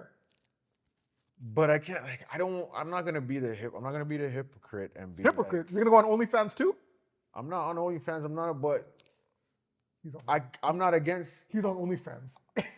I mean, obviously, I'm on OnlyFans. I can't tell my child now you can't be on there either. Like, shoot, let's collab, do a video. But I'm just saying.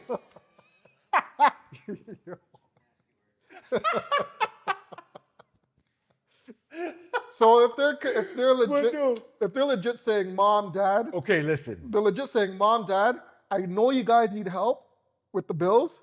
I'm not really feeling the school thing, right? What up, BZ? Yeah. What up? I'm not really feeling the school thing, right? I'm starting my own entrepreneurship at home on a site called OnlyFans, right? I can give you like a cool Okay. Listen, honestly, okay, like I've heard, OnlyFans doesn't have to be nude. They're like 20. You don't got to be 21, nude on there, 22, so there's no 23. excuse for you to be on there nude. Hey, if someone wants to pay you money for you to show your toes, or for you to chew loudly into a microphone, do you, man? Do what you got to do. I'm not gonna hate on that. I'm not gonna hate on that. I mean, okay, now if it comes, I know what you're really trying to ask. If it comes to the naked stuff or that type of controversy stuff, yo, you know what? And they're of age. You're grown. You're of age. You're grown. They're grown, yeah. I can't stop you. I'm not saying I'm not gonna shun you. I'm not gonna be like, oh, you're not my child no more. I'm gonna disown you. I can't do that. I can't do that to my child. Just be safe. Like, And make sure the rent's on time. garner yourself. But I mean, that's if they live at home. If they're not living at home, then I really can't. can't say shit. I can say something. You can't. No. You mean that? I live with you? You can say it. They don't have to listen to you and follow through on what you request or what you ask. That's what I'm trying to say. Anyone can say what they want. You can say what you want. It's a matter if the person's going to take in what you're saying and listen to you. They don't have to. They're not, you know what I mean? So I'm hoping you wouldn't. But if you have to, do what you can, do what you got to do. Be the best at it. Make those dollars. Be the best. Don't be shit. I'm sorry. You cannot be on something No. and be the worst at it. So wait, you're gonna show can you hold imagine on, that think about it. conversation? Think about it. You're gonna do these things on the internet, make no money, Culture? and what, brag about it? What are you gonna brag about? You're not even the top in your field. You don't make any money. What are you bragging about? If your 23, 22-year-old sibling, son or daughter is garbage at OnlyFans, Get the hell off. I will write OnlyFans, please get this person off. Delete their account. No, why are you on there? I hear You're now you're just embarrassing yourself. you're embarrassing the family, actually. That too, but I mean, you're embarrassing yourself. Your face is out there. Like, you know, I mean, someone can come up to me, but whatever. Yeah.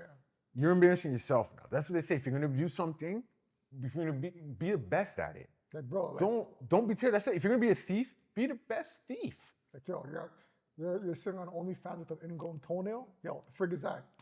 No, listen. That's embarrassing. If someone likes that and they're gonna pay, Someone likes that, there's something wrong with if you. they're making money off of it, that's the whole point of OnlyFans. I'm sorry. That's the whole, it's to make fans. Don't tell me you're going on there, I just want to show my stuff. Then you can do that anywhere. The whole point is to make money. Make your money, make your dollars, do what you gotta do, and move on. Be comfortable, own what it is. Don't be embarrassed now if someone comes up to you and now you're, oh my God. No, we're not doing that. If you're gonna do something, do it all the way. If my child wants to be, I hope they wouldn't want to be on there, but if situation and they feel they need to go on there and do it, then Change your last name? you have to change your I'm last name. playing with you, brother. Do you? I'm playing. Honestly, you know what? Way back, you would feel this shame, but nowadays, the stuff that goes out there and the stuff that's put and stuff people blatantly put out there on the internet just for Money? likes and to be popular for I don't know how long they think that's really gonna last. And some of them Well, make, whatever you're doing is probably not even that drastic. It's some of them make a legit They coin. do. You know They what I mean? do. And again, like you said, it's for stupid. That's not just OnlyFans. It's- You can sell on anything like YouTube, Instagram. There's monetary value in certain stuff that you put out there that has no skill level attributed to it whatsoever. None. It's just what people are attracted to, right? Yeah. And so, to go along with your point, if my son or daughter want to use a modern day way of making money, e.g., the internet, as long as in a Which is the way now. as long as it's in a tasteful, I don't even say tasteful, but as long as it's in a way that doesn't put down the family name and doesn't hurt you in the long run, right? Because remember, whatever you put on the internet now may hurt you 5 years, 10 years from now, right? Yeah, so it could. you gotta think ahead, right? So as long as they're doing something on the site, and if they're contributing to the household, if they're saying, "Hey, mom, I made this amount of money from doing my social media thing. Here's $500." It's kind of hard for me to turn that down. If they're giving it to me, right? Oh, yeah. If they're giving it to me to help, I'm not gonna say no. Yeah. $1,000 kind of helps. You know what I mean? All I'm saying is own it. Whatever you're doing, just own what you're doing. Yeah. Be able to back up or explain whatever it is and go about your business. And not everyone's gonna be happy with what you do. It doesn't matter what you could do. You could be you have the nicest job in the world, and people are gonna criticize you about it for something. So as long as you own what you're doing, do it. If you can step up and be fine with it, that's fine. I'm not gonna disown you. All that disown your child, and I don't care what it is you do. I'm not gonna disown you. Yeah. Right? I can't do that. I created you. And maybe part of what it is you are could be because of me. I don't know. You guys think I'm lying? I'm telling you, this guy has an OnlyFans account. You know? I'm not capping. Soon, when this blows up, I just don't know what I'm gonna do on there yet. DJ Stroyo. Not DJ naked. TJ, you subscribing to that? I hope not. I hope you don't. Jen, that's all you. That's all you. Send people. Send That's people. all you. Send people. All right.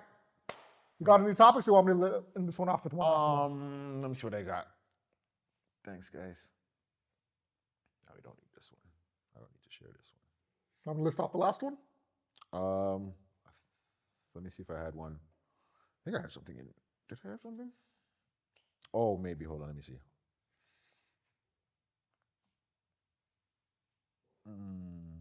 How are we doing there, TJ? Go with yours. We'll go with yours, and then Fine. I can pop one off as a random also. So these are random, right? Is the It's a random? random, yeah. Okay, so yeah, I can random after. All right, so we got a random question out there. All right. This is dope. This is a done. what's the abbreviation? What would you do? WWYD. Yeah. What would you do? What would you do? Your girl is getting the crap beat out of her by a next girl Molly. bigger than her and also bigger than you. Do you step in and save her and throw hands with this bigger girl just to save your girl? Or do you run and call for help? So, in no way, shape, or form are we promoting any type of violence towards the opposite sex as it pertains to Self-defense right now in this moment. That's what it ends up being. We're in self-defense mode. we're not promoting any physical violence, period. Whether it be man versus female, female versus man. Especially if it's a male versus a female, right? Wrong, no.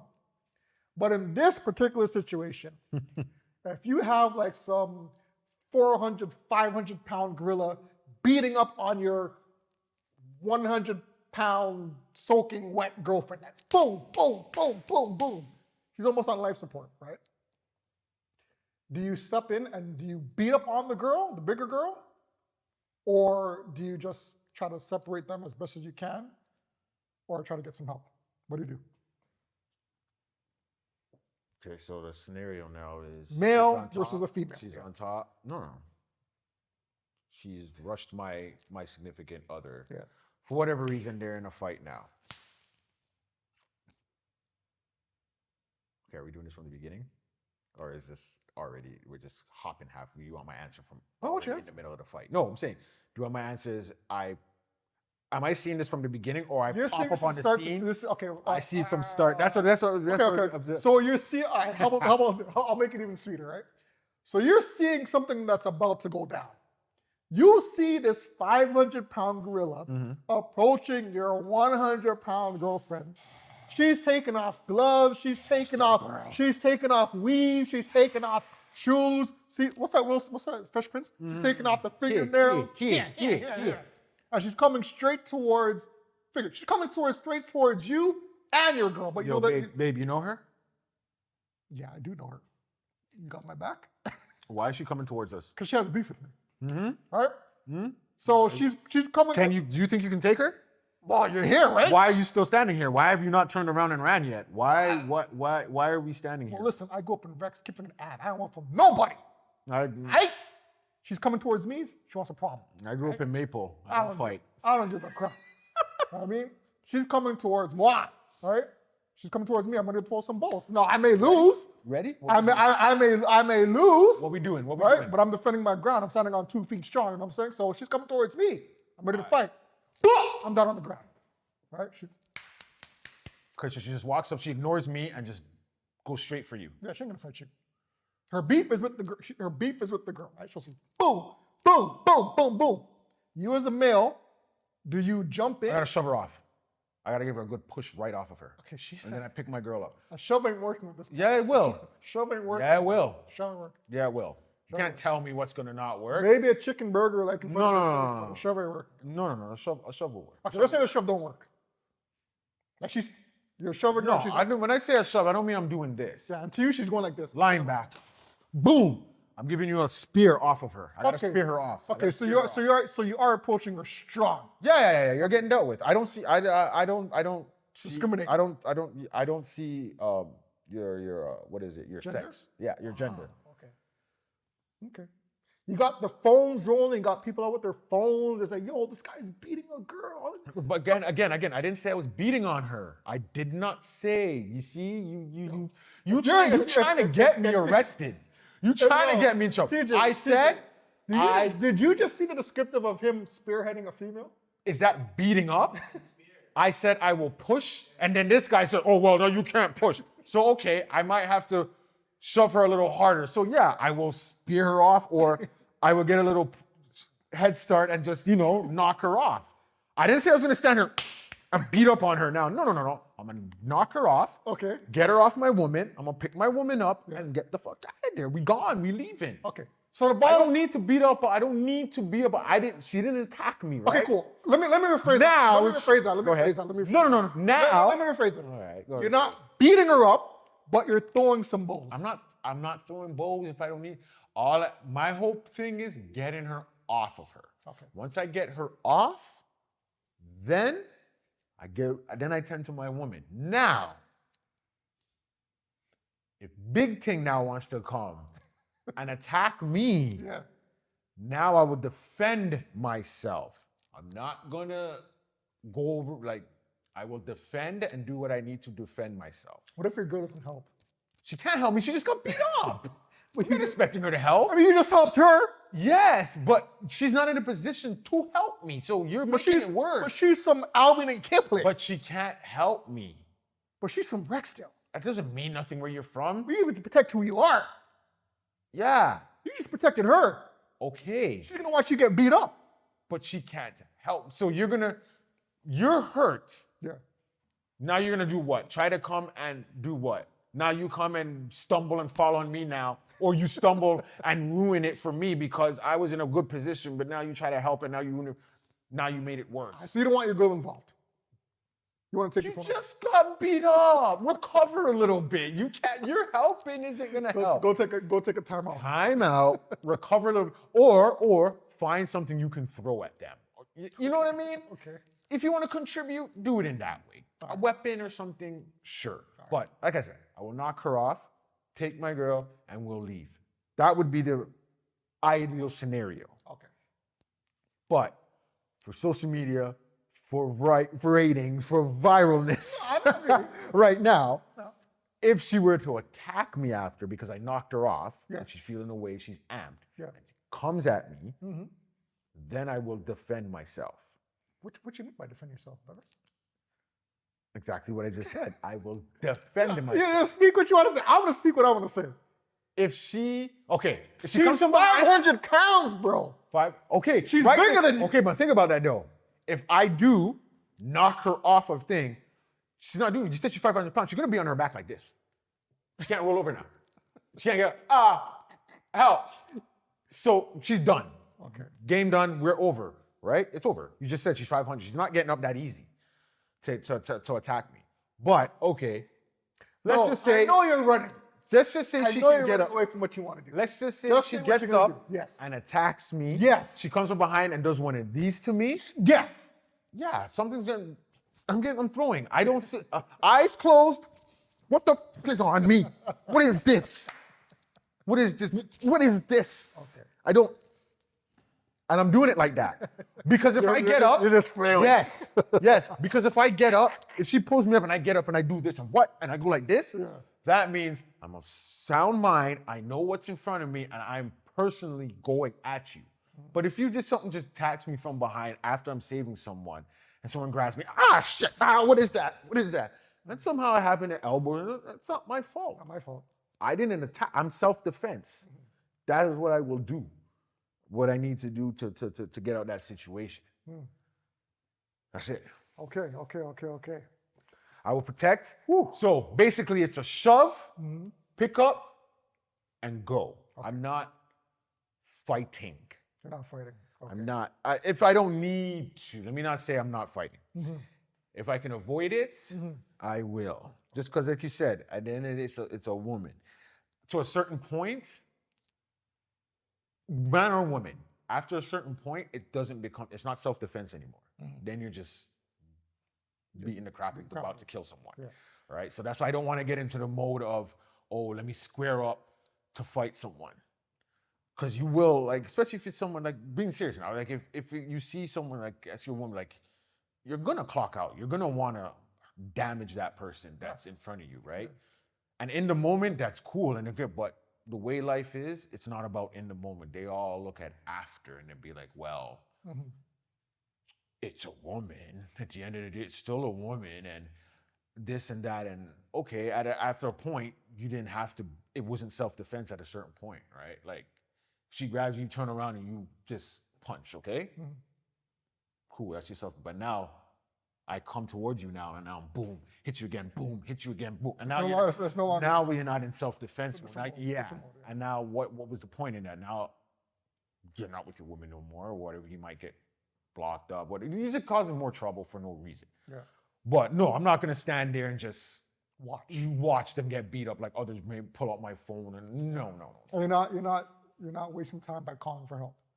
You're getting actively involved. As I'm doing it, I may yell out, someone call for help or something like that. Yeah. As you're getting beat up for fire. If I'm getting, no. If she's getting beat up, I'm going to rush and be like, help. No. I'll be like, boom, yo, someone call someone. And then, do what I got to do or something like, within the aspect. But I don't know if I'm going to stand there and go, 911, hey, my girl's getting beat up by some gorilla-looking woman. Yeah, can you get here as quick as you can? Yeah, no. Nah. I don't think 911, they'll be like, what are you doing? All right. What is you going to do, son? What am I going to do? So jokes aside, I'm going to approach this very seriously. You guys can laugh if you want, but I'll approach it in a real life situation. So if my girl, wife, daughter, whoever the case may be, is getting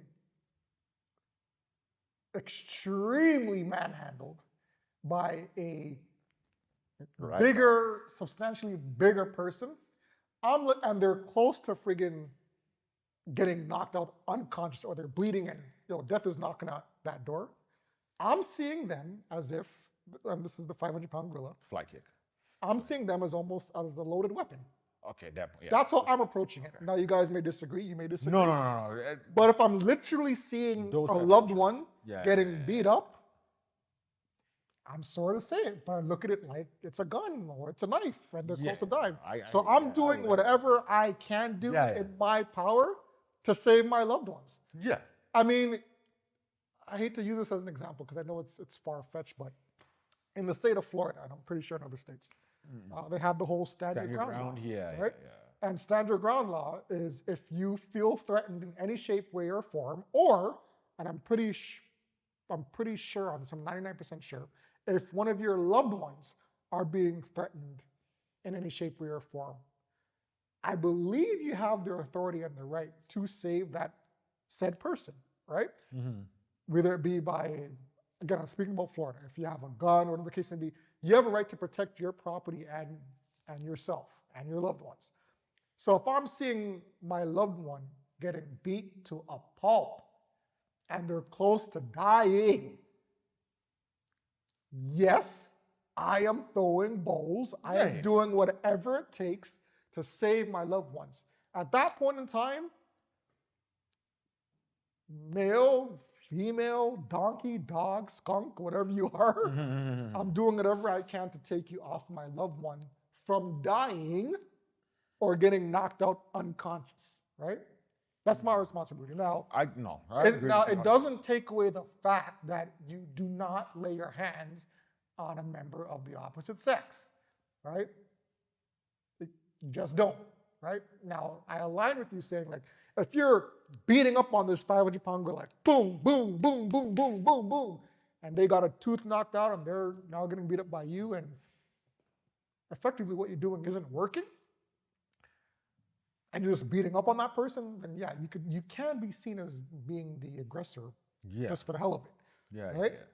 But if it's to the point where you're doing whatever it takes to stop the fight, and you don't have a gun on you, you're not shooting the 500-pound gorilla. You're just using your body to finish the situation or stop the situation. Yeah. I see it, me personally, I don't see a problem with me throwing bowls. No. With somebody of the opposite sex if it means saving the life of my loved ones. I know, I'll give you that. No, I will give you that. Like I said, if it comes to that, then yes, if I need to get to that point, like, yeah, if I run into a scene and I see the person on top and they're going with, yeah, I don't even know if I'm going to even bother to see if it's a male or female. I might come in with a kick straight to the head or something just to get them off, right? Then worry about that. Different. I'm just saying, first, like, I'm gonna try and knock them off of them. Like, I know it's a woman in front of, two women fighting. Like, I know it is a female. I may avoid that, like the punching and all that if I can. But like you said, if there's someone that's super big, or depending on the position, however my significant other is in. Right? If the person's on top of them, whatever, yeah, I'm coming up, I'm knocking them off, right? I'm not gonna come up and like try and just punch them in the face. I guess I could, and it doesn't matter if that's what you want to do. That's what you want to do. I'm just saying, like, my whole priority is just getting them off. Yeah. Once I get them off, then I'm tending to her. This is what I'm saying. Like, if I knock them off and now I get on top of them and I start wailing away, later on someone might look at it and be like, well, they were trying to kill this person too now. Like, they're beating up on them. They knocked them off. Why are they still going away on them? Because nowadays, it's always the second person that's getting in trouble. It's not the initiator. True. It's always the person that comes in second, and that's what everyone sees, and now, they're the person that's in trouble. But yeah, my whole initial is just to get them off. Once they're off, I'm tending to my woman. Now, if that person wants to try and attack me again, then now it's different. Now you're coming at me, you're trying to fight me, knowing what the business. Yeah, I'm not caring about. You're blacking out. Yeah, I'm not. It's not a concern of you being a man, a woman, black, white, purple, green, gray, whatever. Body bag is all I see. That's what you are now, is a body bag to me. Done, because now you're just making more for no reason. So my concern is to get them off. Once I get them off, saying to them, if we can leave the scene, we're getting out of there. Like, let's just go. But yeah, if you have to defend and it comes down to it and you need to get physical, yeah, get physical. This is not a man-woman at a certain point, it's not this man-woman. And a lot of women know that and will take that knowing there's men around or whatever and egg them on to do something. So that's a whole different story. Can I throw in another? Can I throw in another little wedge there? But that's what we do over here. Cool. Throw wedges and shit. Cool. Your best friend, right, is getting beat up. No, your best friend is a male, right? They're getting beat up by a. I'll rephrase that. You gonna say a woman? Yeah. Okay. Cool. All right. Yeah. I was gonna say something else, but we'll phrase it. All right. Cool. So your best friend is getting beat up by a woman, like pummeled. Do you help? I try and break up the situation. Your best friend is a male. Yeah, I right? see. I'm not looking at that because I know the whole thing is it's a male. No, but again, I don't know the situation. I don't know. So we obviously changed sexes here, right? Yeah. So you're fighting now, or I come to the place. I come to your place. I hear a commotion. Yeah. Okay. All right. You guys are fighting. I come around the corner now, and I see her all upon you. Yeah. Right. I'm gonna pull her off of him and try and separate them. One, because on my head I'm thinking he doesn't want to hit her. That's why she's be able to beat him down, because he doesn't want to put his hands on her. Because he knows the moment he does, she's right there, she's the victim. She ends up being the victim. Doesn't matter what day she's been beating on you this whole time. You probably end up being looking like the bad guy. So he's trying to stay, he's defending. If I see him doing this, he's defending himself, I'm grabbing her off of him. That's it. I'm not making him feel bad. I'm not gonna stand there and just be like, well, deal with that, bro. Like, that's your girl, man. Fight back. What are you gonna say? What are you really gonna tell him to do if you stand there and do nothing? I get it. You don't want to be involved, but that's if it's verbal. When it gets physical, being involved doesn't mean you have to grab. You're trying to separate the two so it doesn't get worse for either party in the situation. Yeah. Right? That means get them separated. Once you get them separated, then I guess you go with whatever's going on there, right? Like you got to deal with however the situation goes. But my concern is I'm trying to separate the two. This is not let me put him down and make him feel bad because his woman is beating up on him. Even if she is beating up on him and punching him, and he's not. I know he's not fighting back because he's not trying to get in that situation. Right. Right. Now, if he grips her up now and holds her up against the wall, I might watch. Okay. Because again, so why is that different? She's beat because. So you just made a. If I see he's not going again, this is no. Okay, I'll give you the scenario. He's not. Do the one where he's not doing anything. Okay. This is your best friend, so you know your brethren. You know how you guys have talked. You know what he would do in a situation like this with his woman, right? You know he's not those guys that will get aggressive. He will take as much as he can, whatever it is, right? But okay, this is not the first time it's happened. Beating up, okay, as you're saying, she's beating up on him. I will say, and I see he's not going to defend himself or do anything to stop her. I will get in there and try and separate the two. Okay. Now, she's beating up on him. He's taking it. Until? Right? He's taking it, and now he grabs her. That's right. Aggressive. I'll say he grabs her shoulders. Yeah. Okay, I'm not going to say the throat thing right now. Right, cool. Okay, because that's teetering. Yeah. Shoulders. He's able to grab her on the shoulders and pin her against the wall and hold her. I'm still there. I'm not gonna just back away. I'm still gonna be concerned. I'm gonna see how far he goes. I'm gonna have myself right there, but I'm gonna let it go because I know. Okay, he's not boxing her. He's just trying to stop her. Right? Stop her. And I'll still maybe get in there and try and separate the two, even on that. Right? He's holding her up. I'll come in and be like, all right, guys, okay, separate, and let that. I want them to work it out themselves. I just don't want it to escalate. Gotcha. Right? And you're asking what's the difference? The difference is, he's not defending himself. And I don't know how far she's going to go hitting him. Some woman, she may want him to hit back. That's the thing. And I don't want that to happen because that's a setup right there.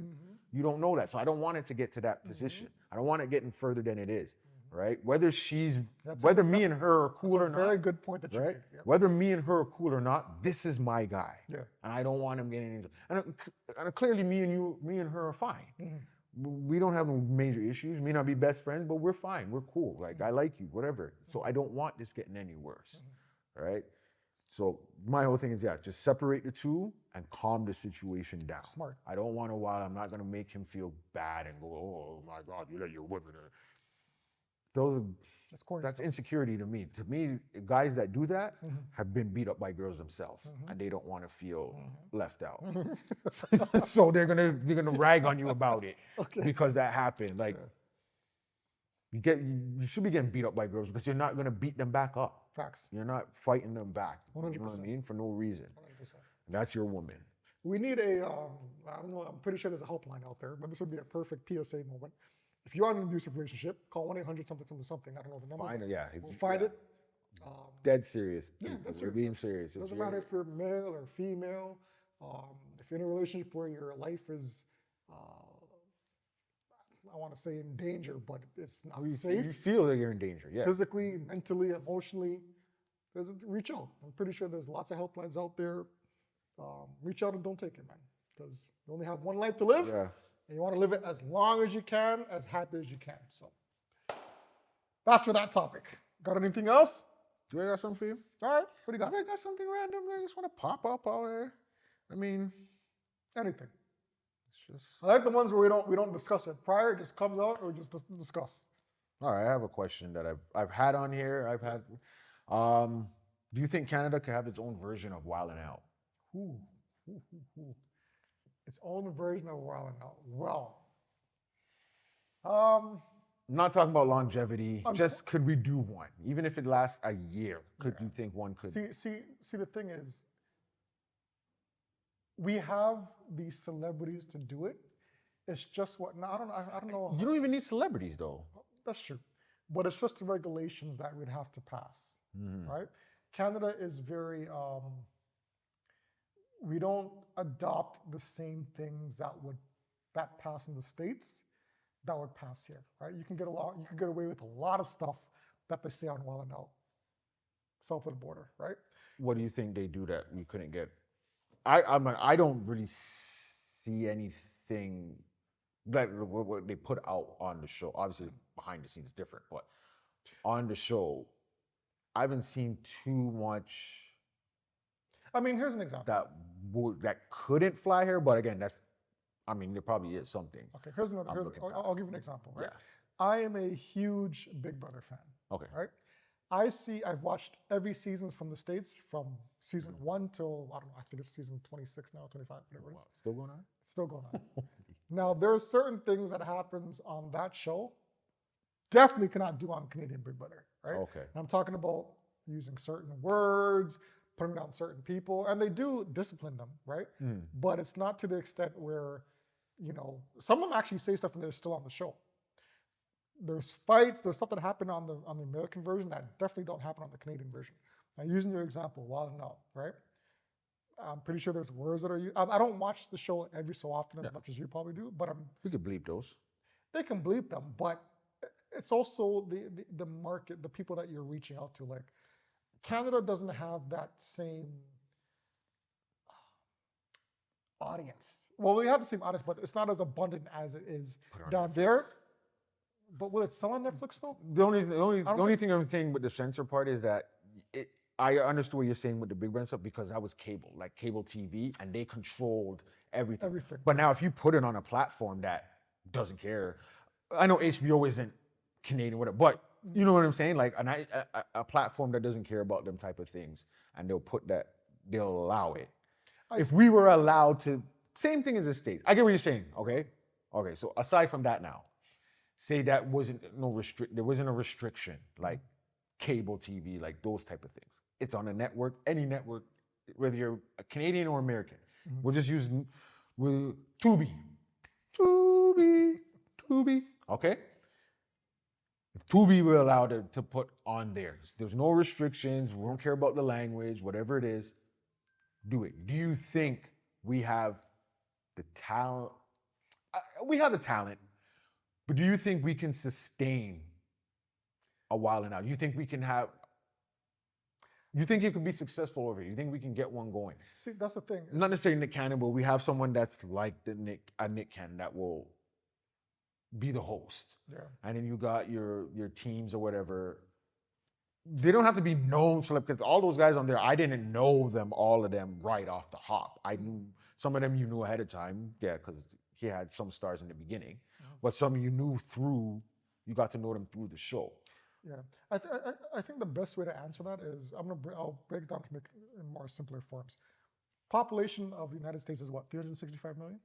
Or 300 Probably million? something crazy. 400 I don't million, even know what it some is. it's crazy amount, right? Way more than us. There's a good amount of people that they can attract to that show. Yes or no, right? Yeah, I see what you're saying. Yeah. Transfer that over now to the Canadian market. Mm-hmm. Now your keyword is if it would be sustainable, right? I don't see a big as much of a market. Now there's a market here that would definitely watch that week after week after week, right? But is it a big enough market to sustain that show for season 1, season 2, season 3, season 4, right? Yeah. You look at a show like Big Brother, right? That incorporates a wide variety of people from different backgrounds, right? Male, female, gay, straight, black, white, Asian, whatever the case may be. When it comes to Wild and Out, there's a specific demographic of people that watch that show, right? In the Canadian market, even though there's people in the community that would watch a Wild and Out show, I don't think it's enough still to sustain that year after year after year after year, unless they find some way to expand it or broaden it some way to reach every demographic of Canadian society. Well, like I was saying, like that's why I said I'm not saying when I say sustain, I mean I'm not expecting it to go as long as Nick's Wild and Out has been going and still going. I don't, because all the other shows we've tried to do, it lasted a certain amount of time. But when I say sustain, I mean maybe get a 1, 2, 3 seasons or something out of it. You know what I mean? I think he could, in a sense of don't oversaturate it right away. Like maybe you have one and don't have one like an episode maybe like the next week. Maybe have 2 weeks, maybe once a month. Like slowly integrate. You might have to even get Nick Cannon to maybe do like a 1-2 cameo. Get some, maybe do like, I don't want to be like America versus Canada, but you get a team, you have your guys, and then get a team of Canadian comedians or whoever is coming up over here who could be a part of that. Get them to come on and have them integrate with the show in a sense. And so you can get that vibe of those people. Those people will attract and see, okay, Canada's okay. Because we watch Wild and Out. They have a crowd up here regardless. I know they do, right? But now to get the others, once you get them in, then he can break off and do, okay, well, we're going to do a Canadian only Wild and Out this summer with these guys and another team of up and comers. And then you have that going. Like, I'm not saying you're going to get the show right away, but have live events and then maybe you can maybe not get a solo one, but even have them on we can get a solo one. It may not be as big as Wild and Out, but I think it can almost end up like a Degrassi. Okay. Because if you promote talent and have people come off of that show and go somewhere, that's when I think it will be able to sustain something, because you can show, hey, there's people coming off of this, there's people coming out of it. And I think maybe you might need a little bit of a Nick Cannon back in, especially to get the stateside and maybe have a 1, 2 of them pop up on a show or something like that to sustain it in that set. But I think it would be cool to have a Wild and Out over here. I agree. Something like that. Maybe not Wild and Out, but something along that line with skits with Canadian content. You have to look at I agree that it would be cool to have something like that over here. I just know for a fact it would be a watered down version. It can be. It's going. If we let the corporate take over. Right. And we have fully certain the censorships. wrong corporate people. Right. Also, you have to look at it like sketch comedy, because that essentially, I wouldn't, is Wild 'N Out sketch comedy? Not, Not really, really. because No, you're not it's not really. acting the They're not scenes acting, out. yeah, They're yeah. just it's improv. It's improv. Okay. It's improv. All right. So Improv is big over here. I think improv is big. It doesn't get shown as much, and that's the thing. Like, I'm not saying it has to be a number one thing where it's dominant through the whole country and that's all everyone's talking about.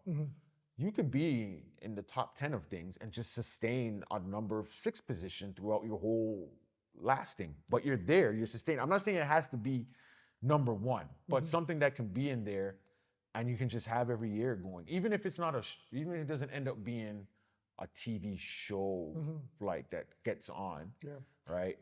I think that's why I said Tubi, something like a Tubi. You can get something on there. Yeah. They have channels. They have certain things. You can have it going on there and just start from there. See, I'm all for it. Trust me, brother, I'm all for it. I would love to see something like that. But it's just, unfortunately, we've been so used to seeing an American product, and again, you guys can hate me and disagree, and a Canadian product, right? It doesn't matter what genre you're in, sports, comedy, whatever the case may be. There's a certain aura or a certain backing that or likeliness that American products have over Canadian products, right? Here's another example. You remember SCTV, right? Yeah. Okay. SCTV, and this is why I was going to bring up sketch comedy. SCTV was a Canadian sketch comedy. Yeah. Right? Now, it lasted for a decent amount of time, right? But when you compare it to like the likes of, say, SNL, Saturday Night Live, which is a staple, right, in the entertainment business when it comes to sketch comedy, that will never die. That's always going to be there, right? SCTV had its moment, which is pretty much essentially the same thing, but it floundered out and eventually there was no more interest, right? If we're using this as a comparison, kind of like a comparison, you're going to, no matter what, get a watered down version of what the title of Wild 'N Out is. Yeah. No matter how you want to promote it, no matter how you want to market it, it's not going to be the same. I don't think, you know what, honestly, nowadays, I don't think so, just because, I'm not saying it can't happen, but I don't think it's like before where when Canadian would come up with something, it looked cheaper or whatever. The times are now different. We have celebrities that, of course, can do the backing, whether they're big time over there, even if they're just known over here or whatever. We have celebrity where it won't look like that. You can tell the difference between America.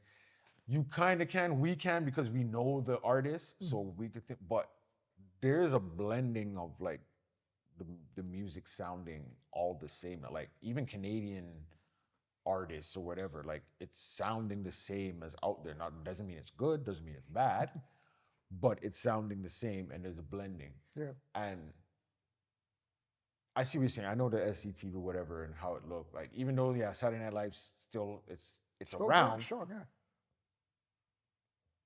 It's not what it used to be. No, it's definitely right? It's not what it is.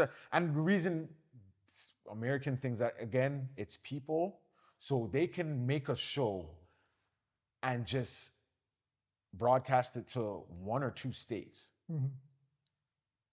And it's big because people-wise, they have the people to watch it. So yes, that's what will kind of hurt here.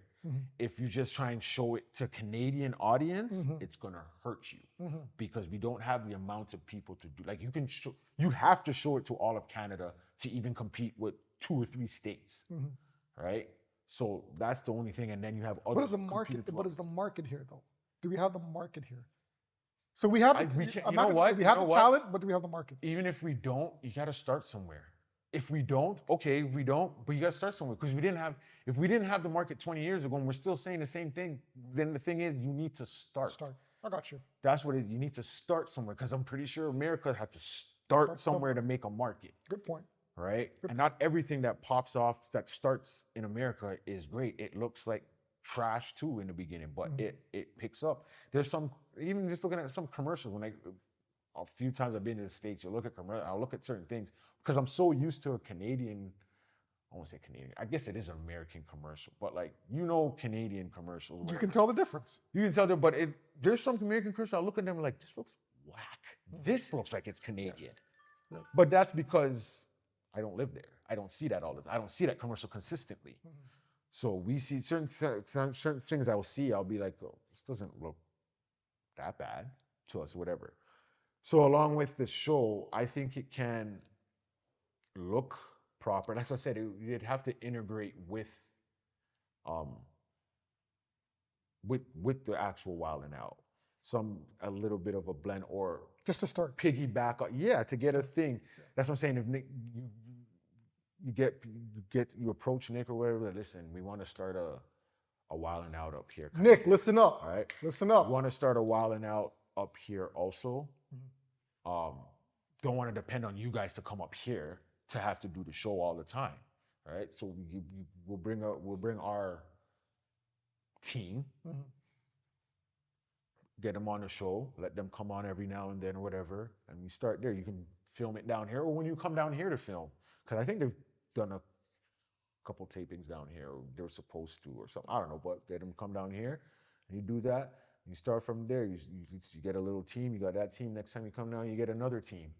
Have them go against each other, and you just start there. Because when he started out, it was the same people. It's just small. That's all you need. Yeah. You get 10 people. You get a host, maybe, and you have them go there.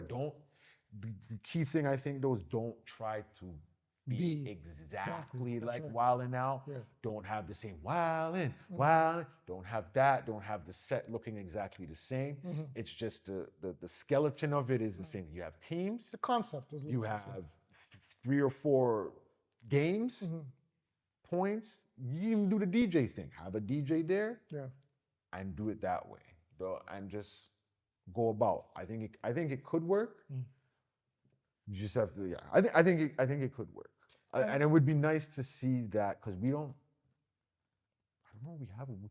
We do copy a lot of things, so if we're gonna copy stuff that they do, I think this is one of them that we need to. We don't have that sketch. We don't have that, as you said, like a sketch comedy. I know it's not sketch improv. We have improv, but it's just the comedies. It's yuck yucks. You might go there to do a stand up or something like that, or.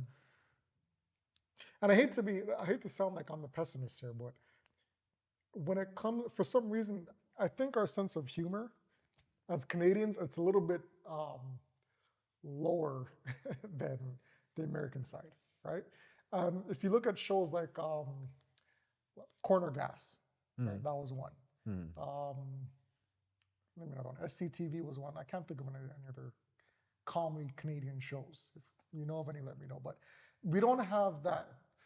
Canadians, we like the dramatic shows or the ER type of shows or the mystery shows. When it comes to the specific genre of comedy, I don't think we're as accepting to that, as open to that as our American counterparts, right? They could come up with Mad TV, SNL, and Live in Color, all these. I know. I see what you're saying. Yeah, someone's gonna get offended here. Yeah, exactly. That's what. Someone's always trying to get offended by something You articulated foolish. that way better than I did. It's better in the States. They're more open to that and acceptable from that. When it comes to Canada, it's kind of like we'll laugh at it. Yeah. But The moment someone says something. yeah, yes. it's what's the word that they use down south? We even use it here. Woke, I guess, kind of. Yeah, I know what you're Yeah. saying. Yeah. It's of that mindset where it's kind of touche. That's not really that funny. That's not really that funny up north as it is down south. So, again, this just as it pertains to comedy, in any other genre. What's the one? Toronto. I forgot what it's called. But there's a lot of Toronto shows that copy what's done in the States as far as drama shows or crime shows, and it's actually succeeded here and done well. Law and Order. Law and Order. That's the one that I was talking about. They have it up here. Yeah. Perfect example. I haven't checked it out as yet, but But apparently it's really good. I heard it. Apparently it's really good. And even looking at the commercial, because we know it's Toronto, we know it's Canadian, Yeah. but it doesn't look like it has the Law and Order feel to it. Right. Even just from me looking at the commercial. Yeah. Right? Like it has the Law and Order feel to it. It's just, I know it's Canadian because, a couple of actors you see in there, you see them on every other Canadian type of show. Yeah. But for some reason, comedy, as far as Canada's concerned, comedy shows don't get that much. I mean, Schitt's Creek did good. Yeah, that's a good one. Yeah, I did good. But I know what you're saying. That's Yeah. one. in Overall- how many? overall, And yeah. how many? That came out how long ago? And I That's haven't right. really seen anything that's like that level Yeah. over from us Yeah. has come out. So. And what's his name? What's his name was Canadian? Doug. What's it? Levy? I forgot his name. The main character. Oh yeah.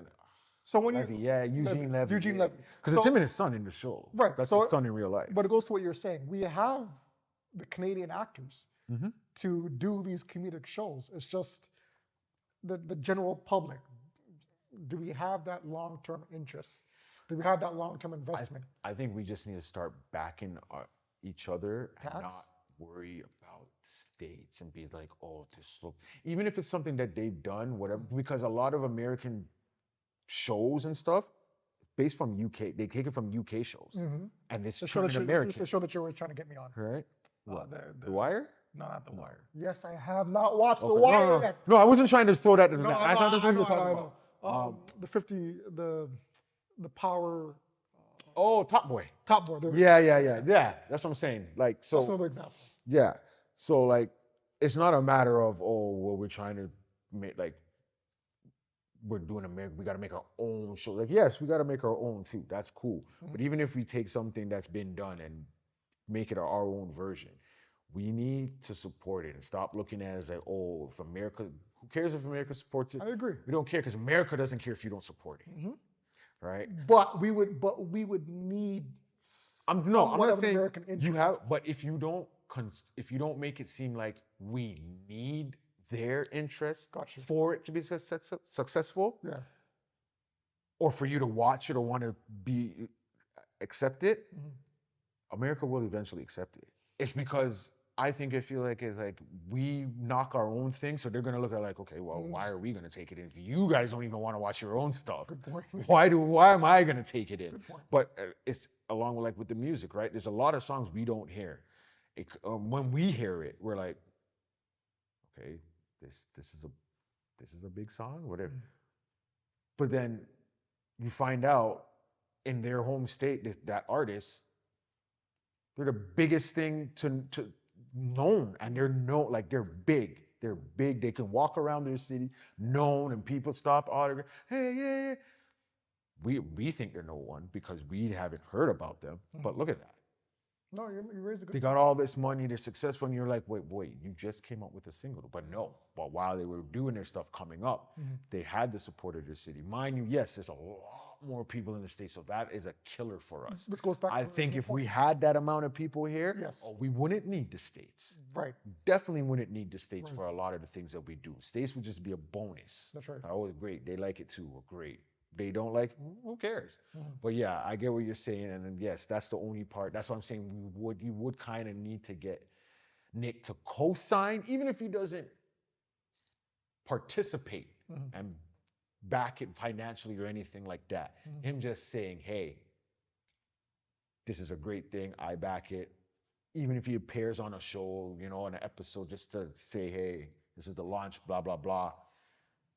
I think that can help get in the backing of it, and we just do our thing. Don't try and make it look exactly, because that's when it kills it. When it looks exactly like its counterpart and everything you're trying to do is the same, it's gonna hurt. Let me ask you something though. Like, are you cognizant of when you're watching shows, say on Netflix or any type of platform, or even cable, right? Do you tend to be more interested in American shows more so than Canadian shows? Like when you say you want us to support our Canadian artists and our Canadian shows and our Canadian artwork, but when you're at home sitting down on your couch, like, are you honestly tuning in to see, okay, where can I find a Canadian show, as opposed to, you know what, I'm more interested in these American shows? No, I look for a show. I don't care if it's American, Canadian, UK. Sometimes I'll be like, I'll say like UK. Sometimes I'll be, I'm feeling to watch a UK because it is different language. You can see there's a difference, right? Like the closest Canadian and American stuff are closer to each other than American UK stuff. Maybe even UK and Canada are close to each other. They're kind of close to each other when they make stuff, right? That's why I think Canada can. If they reach out to both, they can be successful because you'll get the UK crowd. because the lingo is almost the same how we speak, Yeah. right? The slang. Yeah. And in America, we take some of that too, and that's our neighbor. So we got that connection in there. So I think with Canada, Yeah. with us over here, we just need to, yeah, we don't have the people, but if we just we just gotta back each other. When I'm looking for, as you're saying, when I'm looking for stuff, I don't look to see if it's American or Canadian. Just between the two. I'll take out the UK stuff. Just between the two. Obviously, sometimes you kind of know You can tell. by the art, but remember that this you see who's starring in it. Names, certain names you'll look and be like, okay. Honestly, there's certain things I'll look at and I'll be like, oh wait, this was Canadian? Canadian? Oh, I didn't know that. But I don't actively seek out between the two. Sometimes I'll look for it. Let me see if this is Canadian, or if it's Canadian, let me give it a chance. Let me look at it. There's some American stuff that are trash too. I'll look at it American. Look at what you just said though. Just the mere fact that you said I'll give it a chance. you give it a chance. That kind of makes it seem like you're conditioned. Well, we've been conditioned. We can't act like we've been conditioned from when we were kids. Us. People coming up now, I can't speak for them because I don't know exactly, because it's different. TV's different. I don't even have cable myself, so I don't even know what's on TV, right? So what's being watched is different. How it's pumped. But when we were coming up, that's how it was. Just American. You knew when something was Canadian. Yeah. They made it. They blatantly made you see that was Canadian, and when you looked at it, you saw that it was Canadian. That's There right. were shows like Ready or Not. I knew that was Canadian. You knew that, but I liked it. I watched it. Why? Because its storylines related to me. Gotcha. That's what Canada got to do too. If you're gonna do, you got to relate to it. Degrassi was successful because you can relate to that. Yeah. Later on, I think in the end, they kind of started getting, let me not say Americanized, but you kind of got that kind of feel. I don't know, it kind of changed, but I mean, I'm not a teenager no more for that generation for what they're showing, so I don't know what was listen to what you just said though. Towards the end, it got Americanized, right? It's almost as if I'm saying that, meaning it It's almost as if they kind had of to felt like it lost a Canadian feel. Not even American. It just felt like they were trying to. Yes, you know what? Yeah, So I think they were trying to get a little bit of American feel to it to do maybe cater to America. Right. But Degrassi was already big in America. Even the old, not big, but it was known. Even the old stuff. But at that point, it was on a decline though, right? I don't want to say it was on a decline. I don't know if it was on a decline. I can't say that because I don't know for the high schoolers looking at them at that time if that related to them. That could have related to them what was going on. I'm saying American, but it could have related. That could have been Canadian stuff going on. I don't know. I'm just saying that it could have still been straight Canadian, whatever it is. I'm just saying it had a different feel. Let me not say that's what I said. I don't want to say Americanized. I'm just saying it felt different. It didn't have the same feel to it. Yeah. But that's a good question. Let's pull that. So, would you guys accept, or do you think a Canadian version of Wild 'N Out, not to the same exact extent, or not to the exact same carbon copy of Wild 'N Out, but do you think a Canadian version of Wild 'N Out would succeed with the Canadian talent we have here? Do you think it would succeed in our Canadian market? whether they're here or in the States and they come back, whatever. But with Canadian talent that we have here, do you think we can pull off a Wild 'N Out series? So I'm on the fence where I would hope so. I'm not 100% sure it would. You're on the. I think we can. How long it will last, I don't know. I think we can do it. To start out, I think we can do it as an event. Okay. As a live event, and then work to get the show. Good point. Good one. So that's what we will try and do. We'll put that on our bucket list. It'll happen. To try and do. We'll put it on our bucket Speak list. that into fruition. It'll happen. We'll get a Wild 'N Out, just like we're gonna have our dinner and dance next year. Facts. All right. Facts. What else? What else are we putting? What else are we gonna speak out there for? We got a Any dinner and shout-outs? dance. We got a Wild 'N Out. Yep. A Wild 'N Out series that we're gonna do. So that's the two that we have going. You have any local restaurants, anything that you want to shout out? Any Shout out establishments? our regular. I don't have any local restaurants right now. We will look out there and see if there's anyone who wants to get a little. Wants us to shout them out. You know what I mean? Just give you a shout out. We're not looking for any compensation in that sense. I mean, if you want to, you can. But we're not looking for that. But yeah. But again, I want to shout out Mr. G's Auto Shop. Yes. You need any type, and I say auto shop, I'm not going to say repair shop, which maybe it could be, but I'm going to say auto care shop because repairing is involved in that too. But also, if you don't need a repair, you just want your car to be taken care of properly, you can do that too. Any issues you have, you can approach them with it and it'll be taken care of. You're not going to be spoken to as like you're just another person, another client that they don't really, you're not another number. Yeah. And I'm definitely going to co-sign that. I brought 2 vehicles there now to get repaired, fixed. Excellent job. You can't go wrong. You can't go wrong. You know, all these big names, like I don't want to name drop, but there's certain establishments in the automotive field that you take your car to and you bring it in and they cost you an arm, a leg, a shoulder, a knee, a foot. Customer care, truth. And even after that, after they fix your car, they give you a whole litany of other stuff that needs to be fixed right away. And that's when they pull you in and they get thousands of dollars with you, off of you, and the car is still broken the next week. So don't even force you to get all your stuff fixed there. Even they give you the list. It's like, you know what needs to be fixed? You want to go back there? You go back there, which I would suggest. So shout out to Mr. G's. Cut for 1 second. Listen to the standards because we can't just put it. Yes. So give me 1 second. You're gonna cut that part, TJ. Mr. G, and then we're going to start again. So again, shout out to Mr. G's. They're located at 190 Belfield Road in Etobicoke. That's 190 Belfield Road in Etobicoke. Phone number is 416-744-1980. Once again, if you have any repairs done or needed for your vehicle, doesn't matter what make, model, year. Monday to Friday, I believe. No, Monday to Saturday, I think you're open. And then it's just closed on Sunday. So you will leave a very happy customer and very satisfied. So shout out to Mr. G's. Yeah. All right.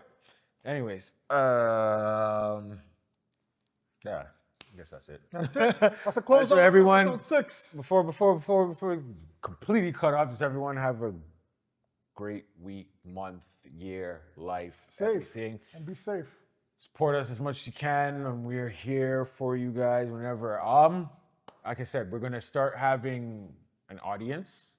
Nothing major, you know what I mean? Maybe about 5 or 6, maybe 6 because it's Toronto and we're the 6. Maybe we'll have 6. Try to have a division of, half male, half female, half woman, half man, whatever it is. Maybe. Shout out to our cameraman / audience member already, TJ. Day. A number one audience member. But yeah, we will do that. So look out for our, we'll try and put up some posts to say when. We'll send out DMs. But if you want to be a part, you want to be in the audience, and also possibly come on in a segment and give your opinion. Don't be shy. Don't be shy. Don't feel no ways. That's right. Come on out, send a DM, hit us up on our DM on the Instagram, and if you know us individually, you know how to hit us. You can call us, send an email or WhatsApp, whatever it is. But you know what my thing is. That's what we're doing. You know what my thing is. Expanding. We're gonna expand. We're gonna be different. Let me tell you something. If you guys can post responses and replies online, you should be able to come in front of the camera and back that up. All right? That's all I'm saying. So we welcome you. We want you. Come speak your mind, opinions, speak your heart. And be honest. We are for the people. I know everyone says that, but literally that's what we are going to be. We don't want it to just be us all the time. As much as we love it, we want to get everyone's opinion. We want everyone's, thoughts. 2 cents. Whatever it is, good, bad, let it out there. All right, we won't hold it against you. At the end of the day, because you know what? We all we got. That's it. That's all we got. Oh. All right, TJ. Good job, brother. Good job, man.